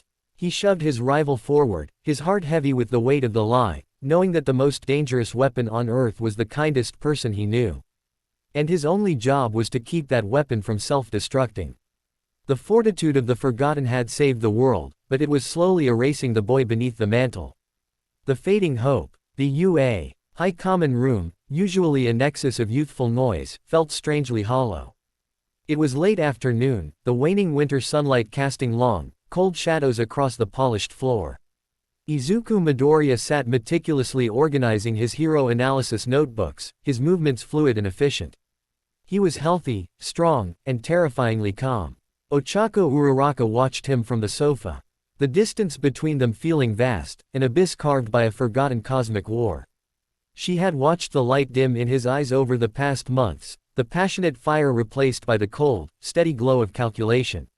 She missed the Deku who cried with joy, who panicked under pressure, who was utterly and beautifully human. She took a deep breath, clutching a photo torn from his old T-book, a crude sketch of his original costume. She had to try, one last time, to reach the warm heart beneath the crystallized core. "Hey, Deku-kun," she asked, her voice deliberately bright, but trembling slightly. "Uraraka-san," he replied instantly, without looking up, his tone purely analytical. "Your heart rate is elevated by 11%, correlating with emotional stress. Is there a localized threat I need to assess?" The clinical response was like a physical punch. She forced a smile. "No, no threat. I was just thinking about the sports festival. Remember when you fought Todoroki-kun? You broke your whole arm to force him to use his fire, because you cared more about his feelings than your win." She held up the photo. "That was the moment I realized you weren't just strong. You were the kindest person in the world. You used your power to save him from himself." Deku finally looked up. His green eyes, usually shimmering with empathy, were flat, reflecting the cold sunlight. He considered her statement, not as a memory, but as a problem to be solved. "Your recollection is accurate," he stated, setting his analysis pen down with a slight click. "However, my decision to use a high-impact, focused smash was structurally and kinetically inefficient. I incurred maximum damage for a suboptimal result. The ideal solution would have been to target his center of gravity with a controlled air blast, forcing him off balance and inducing quirk usage without unnecessary personal injury. The old me was too emotionally driven, leading to a high-risk, low-return outcome." His words, delivered without malice or warmth, struck her like a shard of ice. He had taken the most defining moment of his emotional history and reduced it to a flawed equation. Tears sprang to Uraraka's eyes. Her voice cracked as she whispered, but where did the kindness go? Where did you go? Don't you remember why you wanted to win for All Might? For your mom? For us? I remember the goals," Deku said. His brow furrowed in genuine confusion. The goals remain constant: minimize risk, maximize saving efficiency. The emotional vectors associated with those goals were statistically irrelevant to the successful outcome of the mission. Uraraka stood up, the heartbreaking truth of his detachment washing over her. She crumpled the photo in her hand, the soft, raw emotion of her devastation finally shattering his composure. "Deku-kun," she choked out, tears streaming down her face. "I don't care about the equation. I just want you back. I miss my best friend." She didn't approach him. She simply stood there, a beacon of pure, desperate grief. This raw, empathetic wave of sorrow, a force far more subtle and insidious than kinetic stress or plasma heat, slammed into the perimeter of the Dominion seal. Deku recoiled instantly. It wasn't pain, it was revulsion. The sheer, unquantifiable nature of Uraraka's unselfish love, a force antithetical to the cold certainty of the Ito, caused the Dominion seal to tremble violently. He clutched his chest, the void black core beneath his skin pulsing erratically. He felt an intense, crushing pressure, the suppressed memories, fueled by Uraraka's raw emotion, demanding release. He gasped, his eyes wide with a fleeting, terrifying insight: this is not just a quirk. This is a rejection of all feeling. Uraraka, horrified, backed away. I'm sorry. I didn't mean to. Go." Deku roared, his voice momentarily regaining the deep, resonant quality of authority before the seal slammed shut. "Exit the perimeter. Command. Distance." Uraraka fled, sobbing, believing she had hurt him physically. Deku slumped back, panting, the crippling headache setting in immediately, wiping the emotional stress from his mind. He was left with only the certainty of a breach in containment. The vestiges, final desperation. Inside the fractured reality of the vestige realm, the explosion of Uraraka's emotion was a catastrophe. The errant green nebula of One for All swirled wildly, overshadowed by the massive, monolithic obsidian structure of Dominion, which was shaking violently. The vestiges, the past users of One for All, work frantically to repair the Dominion seal, which had been designed only for physical and kinetic defense. The emotional resonance is too strong. Nana Shimura's voice cried out, struggling against the rising tide of void black energy trying to breach their mental defenses. His friend's pure, selfless sorrow has struck the core vulnerability. The Dominion feeds on apathy, it is repelled by raw, absolute love. The seal is failing. Yoichi Shigaraki, the first user, stood before the monolith, his ancient face etched with a mix of terror and terminal resolve. He was the architect of the seal, and he knew its breaking point. The resonance on the planet is intensifying, Yoichi stated, his voice strained. The stasis event wasn't the end, it was the start. DARKSEID'S residual power has polluted the global atmosphere. We can't hold the seal if he continues to be exposed to high-frequency, selfless emotion. His body is a shield, but his empathy is the key that unlocks the collapse. He looked at the vestiges. Their forms shimmering under the strain. There is only one solution left. I must use the residual energy of my own consciousness, the last, fading thread of my physical being ethered to One for All, to reinforce the lock. I must create a final, permanent wall of forgetfulness around the Dominion core.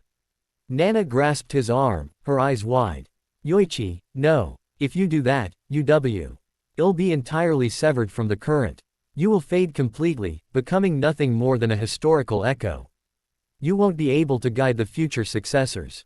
I will become the guardrail, Yoichi countered, his gaze resolute. My purpose was to give power. Now, my purpose is to give safety. My final command must be absolute and internally enforced. I command the memory of Dominion to be Reaver isolated from the primary consciousness of Izuku Midoriya. He began to channel his own essence, the faint, green residual energy of the first user's soul, into the inert obsidian core. The sacrifice was slow, agonizing, turning his figure ghostly and translucent. He was trading his own eternal consciousness for the boy's transient mind. Tell him, Yoichi whispered, his voice fading, that true authority comes not from commanding the law, but from commanding the self. With a final, silent, explosive surge, the green energy enveloped the black monolith. The Dominion seal, now a dual wall. Of the vestiges, hope in Yoichi's final sacrifice, snapped shut with devastating finality. The seizure of truth. In his silent dorm room, Deku felt the internal catastrophe. The initial shock of Uraraka's grief had been followed by the terrifying, searing pain of Yoichi's final, absolute command. The Dominion seal was now a perfect prison, but the force required to implement it was catastrophic. He collapsed onto his knees, gripping the sides of his head. The pain wasn't a headache, it was a physical sensation of his mind tearing. His crystallized body writhed, muscles contracting violently. He went into a violent, neurological seizure, his eyes rolling back. And in that instantaneous, final lapse before the seal solidified, the terrifying truth of the memory, stripped of all emotional context, slammed into his consciousness. The flashback. The taste. A sudden, metallic taste of absolute, cold authority filled his mouth. The sight. He saw not the scene of the fight, but the geometric void of a boom tube and the immense, stone face of a being of pure, unmoving tyranny. The feeling. The sensation of full cowl at 100%, not as power, but as a vessel, a cup filled to overflowing with a life-ending kinetic charge. The word, he heard the word, not with his ears, but with his core, tyranny. Void. The collapse, he felt the sickening, retraction, the vacuum of a cosmic law being vetoed, and the immediate, terrifying certainty that his mind had shattered into 1,000 pieces to enforce that truth. It wasn't a memory of fighting, it was a memory of breaking. The seizure ended. Deku lay on the floor, panting, the void black core in his chest beating with a steady, protected rhythm. He was still himself, but the memory had left behind a cold, absolute realization that no headache could wipe away. He didn't remember Darkseid. He didn't remember Dominion. But he remembered the shattering. He remembered that his body was a shield. And that he was being forced to forget a terminal truth. He looked down at his perfectly formed, dense hand, no longer seeing a hero's limb, but a weapon of finality, contained by a lie. His memory gap was not a symptom of injury, it was a defense mechanism implemented by others. The confrontation and the new vow. 30 minutes later, Deku walked into Aizawa's secured office. He was flanked by All Might and Bakugo, who had been summoned by the automated seizure alert. Aizawa sat behind his desk, grim and ready. Deku's eyes were not confused or kind, they were burning with the cold, unsettling fire of the architect combined with the painful awareness of his own betrayal. He spoke, his voice low and steady, entirely devoid of his usual stammer. 3 months ago, Deku began, staring directly at Aizawa. My neurological system sustained catastrophic, non-lethal damage resulting in intentional, controlled amnesia. The injury was the result of a terminal command issued to a non-terrestrial entity of immense power. The command necessitated the use of One for All at 100% to serve as a kinetic vessel. The resulting physical stabilization is due to cellular quirk crystallization. I believe the quirk involved is not One for All, but a separate, primal entity that responded to my extreme will, which I will designate as the anomaly. He paused, then directed his gaze to All Might, the raw accusation palpable. The current training regimen, supervised by Endeavor-san, is not aimed at increasing my power, but at reinforcing the structural integrity of my body to St. And a total neurological collapse upon the next terminal command. The purpose of this memory loss is to prevent me from activating the anomaly and destroying myself. He finally settled his gaze on Bakugo. A flicker of pained understanding passing between them. Kacchan's current behavior, including his overvigilance and anger, is a defense mechanism to shield my consciousness from accidental exposure to the truth, which would break the current Dominion seal and trigger the fatal collapse. I am correct, Deku stated, the word not a question, but a veto on any denial. All Might slumped into his chair, tears pooling in his eyes. Aizawa ran a tired hand over his face. Bakugo, however, merely straightened, meeting Deku's eyes with his own burning resolve. Yes, Bakugo growled. You're goddamn right, Deku. You're a goddamn bomb, and we're the idiots trying to keep the pin in. Aizawa detailed the whole story. The Dominion quirk, the vestiges, decision, Yoichi's final sacrifice, and Darkseid's threat. Deku listened, not with horror, but with a detached, clinical acceptance of the terrible logic. He was devastated, but the pain of the seizure had left the architect in control. Understood, Deku stated when Aizawa finished. The existential threat remains Darkseid, who is seeking to reclaim the anomaly's authority. My sealed mind is the current defense. The resonance events are increasing, proving the seal is temporary. He stood, looking at his shattered mentors and his silently raging rival. His voice, though quiet, was infused with the terrible, cold certainty that was now his birthright. Then the plan must change. We cannot rely on a temporary shield. We must prepare the weapon for the final outcome. I need to be taught the full history of the command, not to recall the pain, but to integrate the protocol. He looked at All Might. We must find a way for me to access full cowl at 100% without immediate physical destruction. That is the kinetic vessel for the final command. The final command will be tyranny. Void. He looked at Bakugo, cementing their partnership. Kacchan, you will be my anchor. When the time comes, you will be the only constant in the collapse. You will be the one who ensures I use the veto before the void consumes me. Finally, he looked at Aizawa, his gaze firm. I accept the cost. I am the hero who forgets to save the world. Now, what is the next stage in the preparation? The hero world was no longer fighting for peace, but for the perfect execution of a single, world-saving command. The boy who was once the symbol of hope was now the protocol of finality. The kinetic cage, Hatsume's folly. The breakthrough in preparing Deku's body for the 100% full cowl came not from training, but from the support course.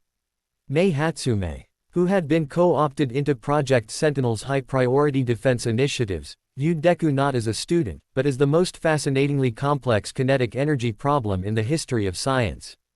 The issue was simple. Deku's newly crystallized core could withstand the physical force of 100% One for All, but the instant, unmitigated kinetic shock wave, the raw, shattering impact of at power surging through his limbs, would still destroy his joints and tendons before the core could fully stabilize the energy. This kinetic trauma would likely trigger the catastrophic Dominion seal failure. Hatsume's solution, developed in a feverish, 4-day blackout session, was the kinetic cage, a full-body battlesuit made of hyper-dampening polycarbon fibers interwoven with microconductive circuits. The suit itself was sleek, black, and crimson accented, designed to integrate seamlessly with the void black remnants of the Dominion energy. "Behold, my beautiful kinetic cage Mark I," Hatsume announced, presenting the suit in the heavily reinforced Gym Gamma chamber. "It's not just armor, it's an energy management system. It works by calculating the instant strain of the 100% output. Uden uses microcapacitors at every major joint, elbows, knees, shoulders, to briefly redirect the explosive kinetic energy into harmless, magnetic damping fields. Think of it as a circuit breaker for your muscles." Deku examined the terrifying complexity of the suit, his eyes alight with the cold analysis of the architect. The instantaneous energy flux at 100% would be roughly equivalent to AC. Itagori 5 Hurricane concentrated into a 10 square inch area. Can the capacitors withstand that? They can't, Hatsume admitted, grinning maniacally. That's where the kinetic stabilizer comes in. His suit is designed to fail precisely 1 millisecond after the kinetic shock is diverted. It needs a secondary, external energy input to stabilize the entire output and lock it into the crystallized core. She pointed to the back of the suit, where complex magnetic coupling points were positioned over the major muscle groups. That input, Hatsume finished, her eyes sparkling, must be a precise, controlled burst of kinetic force. Timed to within 100 microseconds of your power surge. It has to match the velocity and trajectory of your force perfectly. All Might and Aizawa looked at each other grimly. There was only one person in the class, perhaps on Earth, who could deliver that kind of precise, explosive kinetic input on demand. The synchronization protocol, the next phase of training. G became known simply as the synchronization protocol, and it required the complete, furious cooperation of Katsuki Bakugo. Bakugo, who now knew the full, terrifying truth about the Dominion Seal and the memory sacrifice, understood his role with deadly clarity. He wasn't just Deku's power source, he was his kinetic lifeline. If he miscalculated the thrust, power, or timing by a fraction, he would fail to lock the energy into the core. And the resulting recoil would either shatter Deku's limbs or break the seal. The first training session was conducted under the extreme vigilance of All Might, Endeavor, and Aizawa. Deku, clad in the sleek, intimidating kinetic cage, stood at one end of the massive chamber. Bakugo stood 50 feet away, hands sparking with controlled power. "Remember the protocol, young Midoriya," All Might coached, his hands clenched. "You will activate one for all, full cal 100% for precisely 1 second. Bakugo, your support bursts must activate at T-0, compensating for the outward shockwave and reinforcing the containment." Deku inhaled, focusing his mind not on the power, but on the protocol of finality. He wasn't feeling hope or fear, he was enacting a mechanical truth. 100% full cowl, initial test. Deku unleashed the power. The surge was instant and absolute. The green lightning was swallowed by the brilliant white-gold flash, saturated with a frightening crimson glow. The sound was not a crackle, but a deafening roar of pure kinetic energy.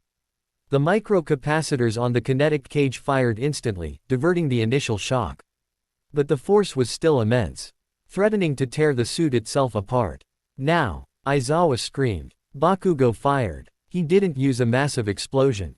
He used a series of focused, simultaneous pulse bursts aimed at the precise magnetic coupling points on Deku's back, shoulders, and legs.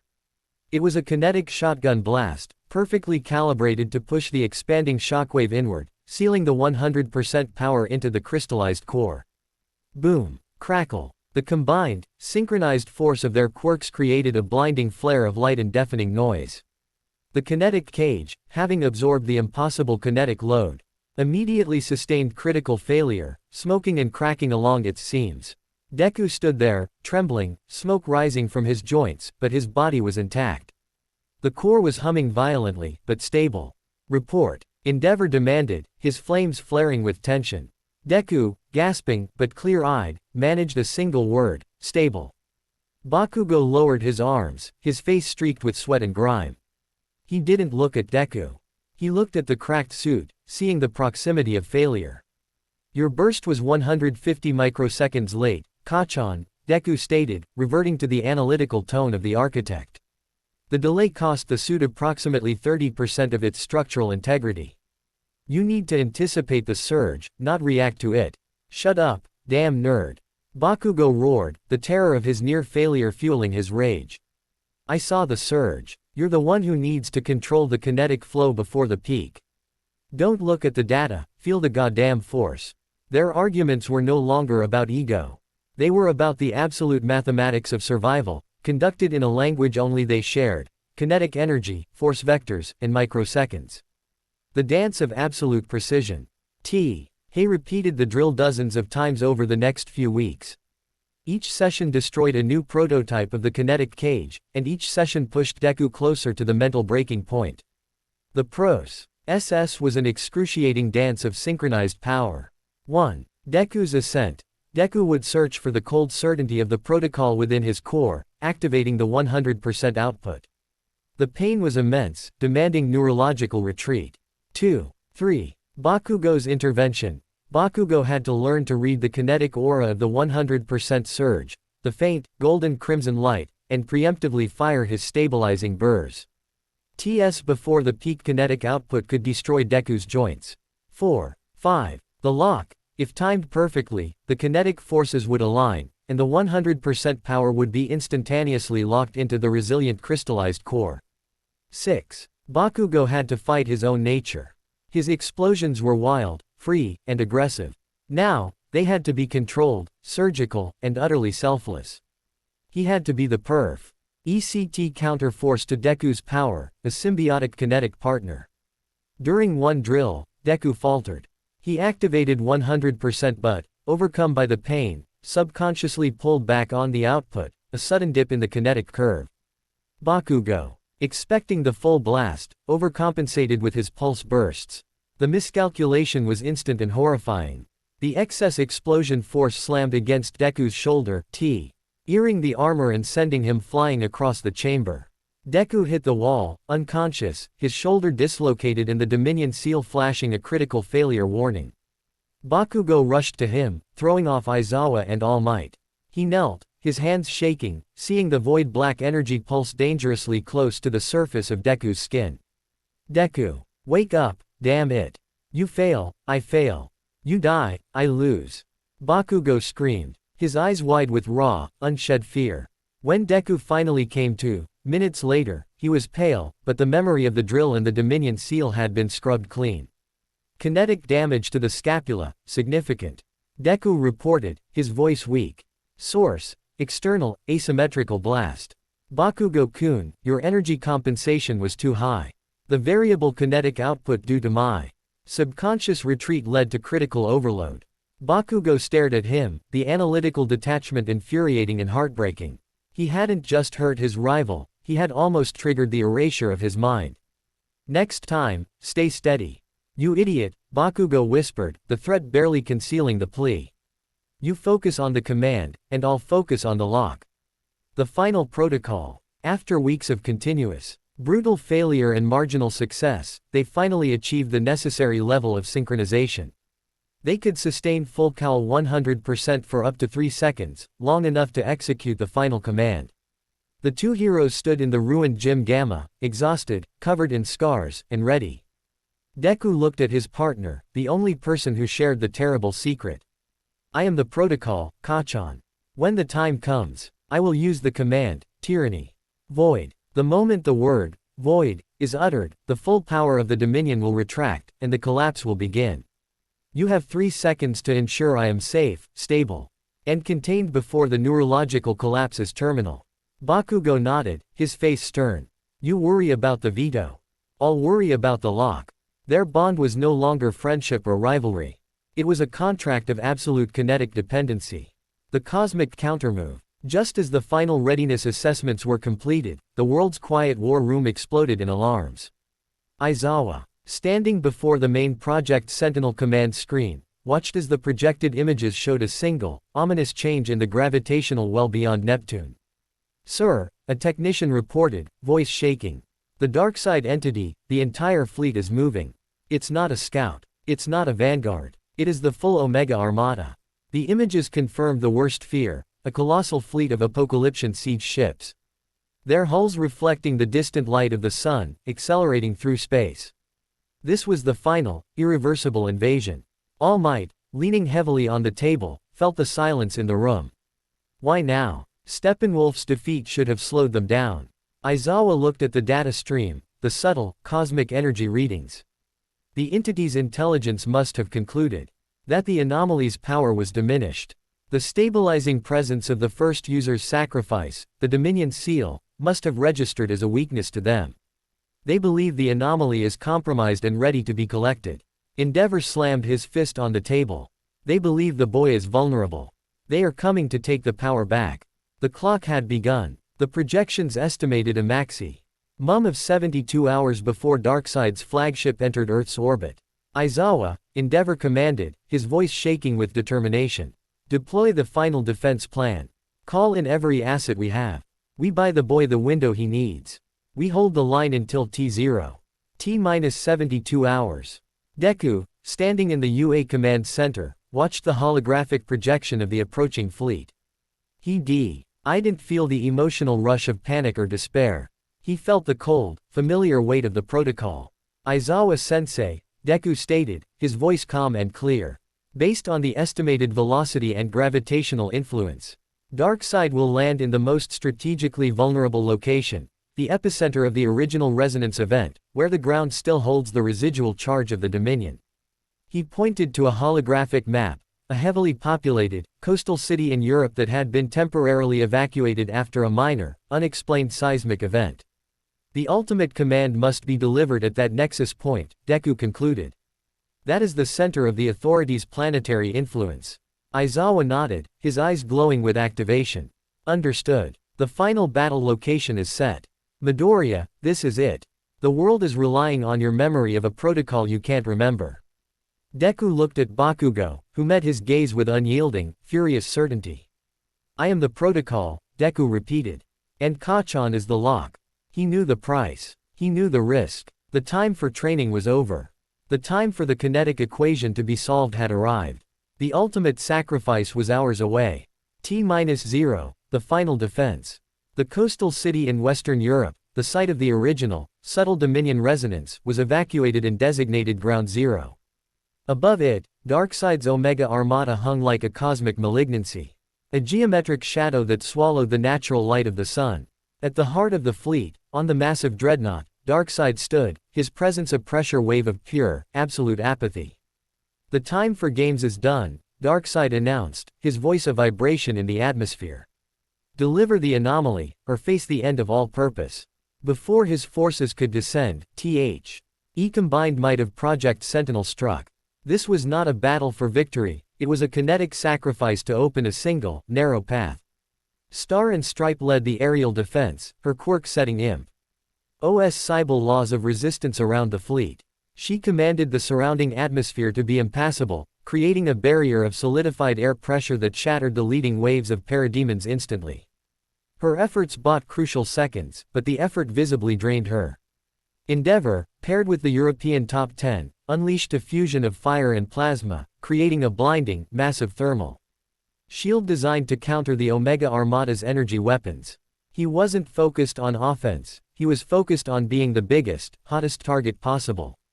I am the wall. Endeavor roared, unleashing a hellflame cannon so potent it briefly melted the upper layers of an apocalyptic cruiser.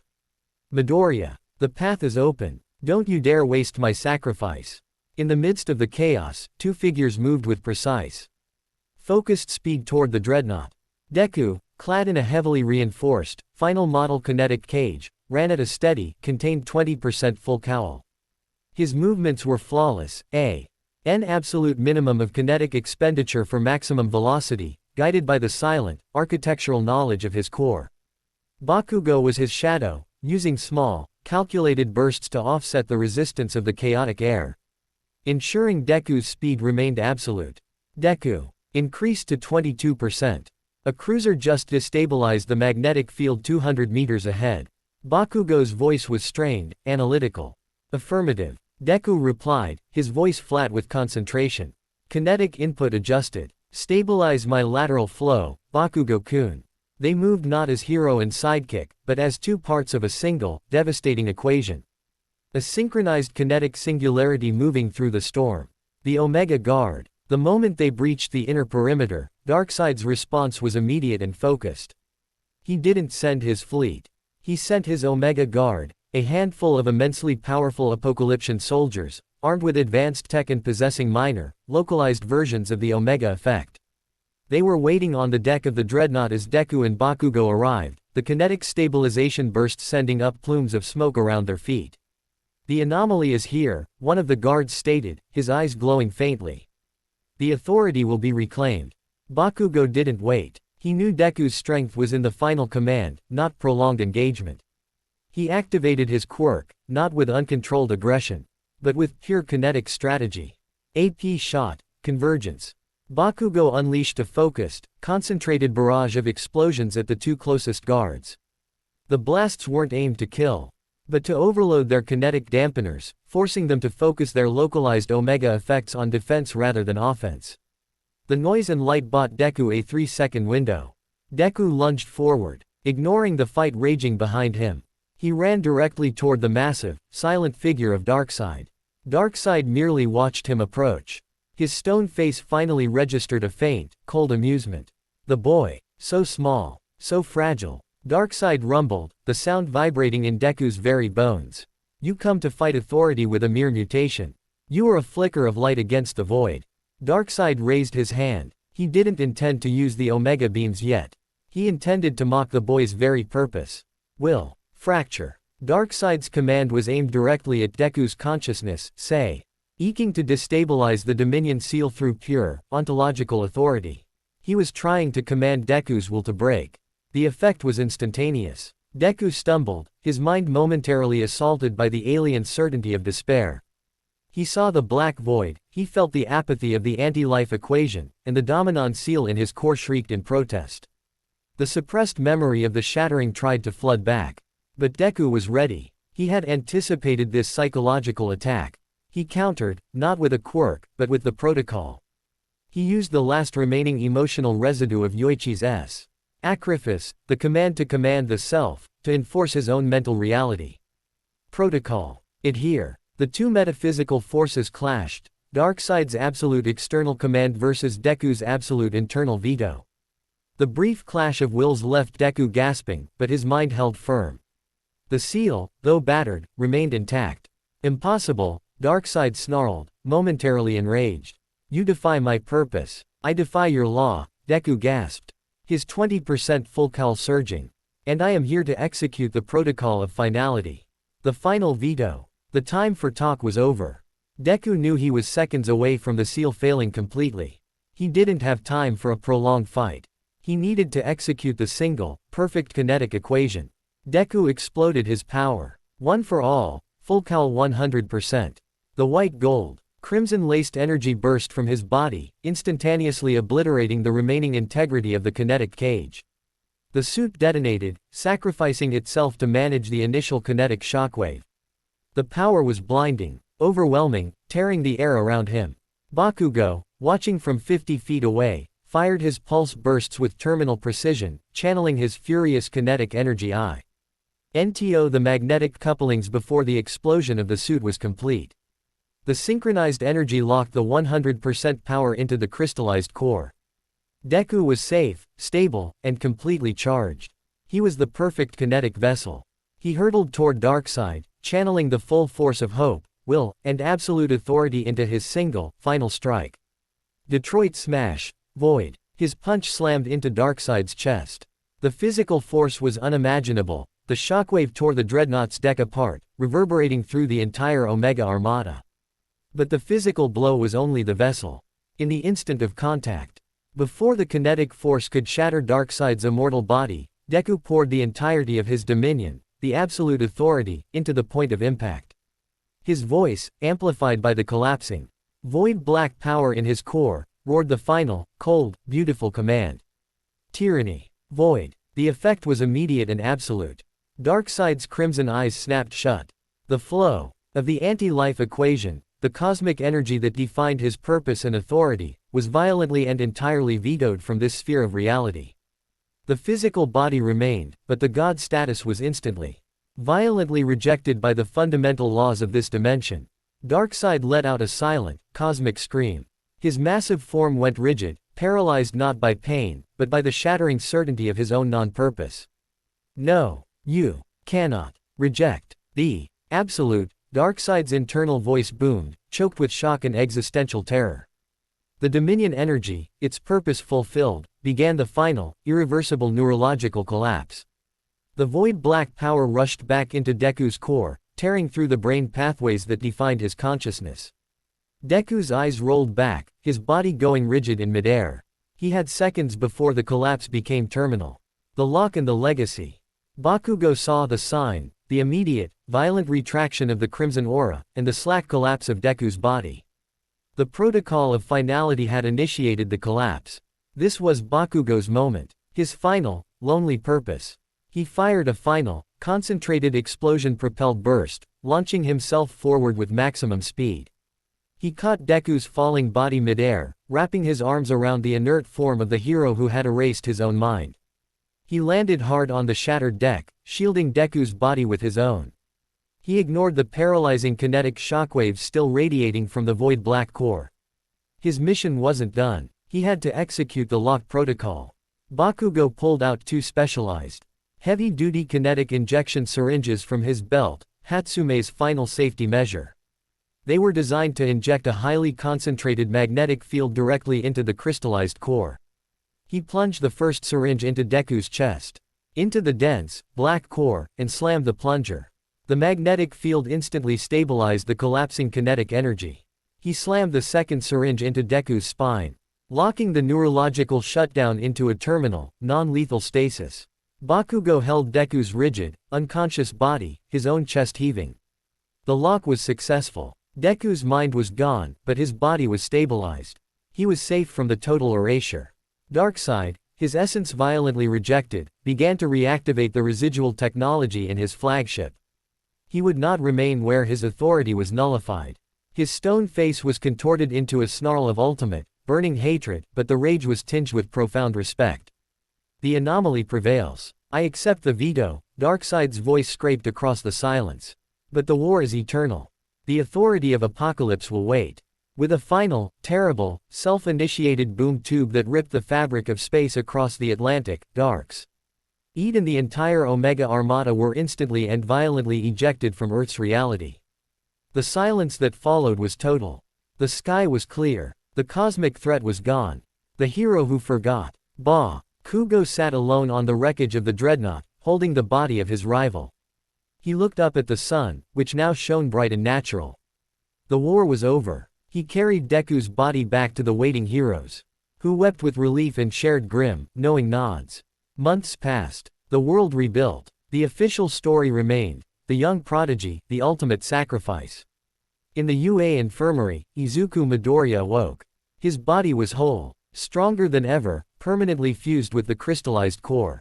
The neurological damage was absolute, permanent.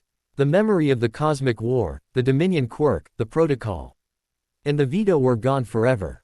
He was kind. He was empathetic. He was the perfect, compassionate hero the world needed. But he was also perpetually capped at 15% full cowl. And his memory of the single greatest moment of heroism in history was locked away behind the final, iron wall of the Dominion seal. Katsuki Bakugo visited him in the infirmary. Deku smiled, his face filled with genuine, grateful warmth. Kachan, Deku said, his voice soft, thank you. I'm told you saved me from a terrible injury during the final fight with that high-level Nomu. You were my anchor. Bakugo looked at the pure, forgotten hope in his rival's eyes, and felt the immense, lonely weight of his eternal burden. He was the only one who remembered the price. He was the only one who remembered the absolute. Cold monster Deku had to become to save them all. He grunted, turning away. Yeah, I saved your ass, Deku. Don't forget it. He didn't need to be the symbol of peace. He needed to be the guardian of the sacrifice. He needed to be strong enough to face the stars alone, protecting the kindest, most dangerous person on Earth. Bakugo walked away, his explosions now carrying the terrible sound of purpose. The world was saved, but the weight of the cosmic lie would be his, forever. Thanks for watching, guys. Hope you all are enjoyed this video. If you do, please leave a like, share and subscribe. Also don't forget to support author of this fanfic. So let's end this video here. Until then, see you in next video.